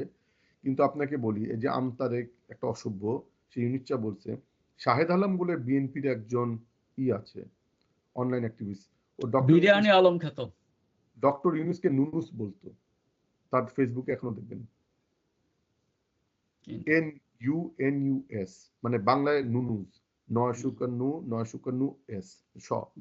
এইরকম ভাবে একজন বিএনপির যে টিভিতে সে টকশোট করে, তার কয়েকটা পোস্ট আমি দেখলাম সে নুনুস সরকার বলছে। আপনি আমতারেক না হয়ে একটা রাস্তা থেকে উঠে একটা ফালতু লোক, শাহেদ আলমের মতো লোক, সে ডক্টর ইউনূসকে 6 মাস আগেও নুনুস লেখছে তার ফেসবুক পোস্টে। তো বিএনপিকে নিন্দা জানাই, কিন্তু এই জাতীয় ব্যাপারগুলোকেও উনি হইতে দিয়েছেন। এটা ওনার মহানুভবতা। আমার মনে হয় ওখান থেকে আমরা শিক্ষা গ্রহণ করব। তারেক শিক্ষা না করে উপায় নেই, তারেকের এগেনস্টে মানুষ বলা থামাবে না। But thank you so much Masum ভাই, আমি আর সময় নেব না। থ্যাংক ইউ সবাইকে ধৈর্য নিয়ে শোনার জন্য। হ্যাঁ, ধন্যবাদ সোহেল। যে কথাটা আমি একেবারে আমাদের আলোচনার শুরুতেই বলছিলাম যে জুলাইকে আমাদেরকে একটা বিপ্লব হিসেবে গ্রহণ করতে হবে। বিপ্লবকে বিপ্লব হিসেবে গ্রহণ না করার কোনো কারণ নাই। এবং বিপ্লবের একটা চরিত্রই হচ্ছে বিপ্লব যখন বাধাগ্রস্ত হয়, বিপ্লব যখন সম্পন্ন না হয়, তখন প্রতিবিপ্লব হয়। তো আমি আশা করি সংস্কারের ব্যাপারে, স্পেসিফিকলি সংস্কারের ব্যাপারে যে সরকার ক্ষমতায় আসছে যথেষ্ট আন্তরিক হবে এবং জুলাইয়ের যে দাবি দাওয়া ছিল, জুলাইয়ে যেভাবে জেএনজি বা নতুন প্রজন্ম রাষ্ট্রকে দেখতে চেয়েছিল, সেই বিষয়টাকে অনুধাবন করে সংস্কারের ব্যাপারে তারা পদক্ষেপ নিবে। জুলাইয়ের যারা বিপ্লবী, যারা জেএনজি, এরাই ভবিষ্যৎ, এরাই ভবিষ্যতে বাংলাদেশ। আমরা যেন ভুলে না যাই এই কথাটা। আমরা তাদেরকে গালাগালি করতে পারি, বেয়াদব প্রজন্ম বলতে পারি, কিন্তু আমরা অস্বীকার করতে পারবো না তারাই বাংলাদেশ। তো সেই নতুন বাংলাদেশ যদি কেউ বিনির্মাণ করতে চায়, তবে তারা যেসব গ্রাফিতে যেসব কথাগুলো লিখেছিল সেগুলো আমাদেরকে খেয়াল রাখতে হবে। সেই যে মেয়েটা বলেছিল পিছনে পুলিশ আর সামনে স্বাধীনতা, সেই স্বাধীনতার স্বাদ ওই মেয়েটাকে পৌঁছে দিতে হবে। সকলকে ধন্যবাদ। Thank you.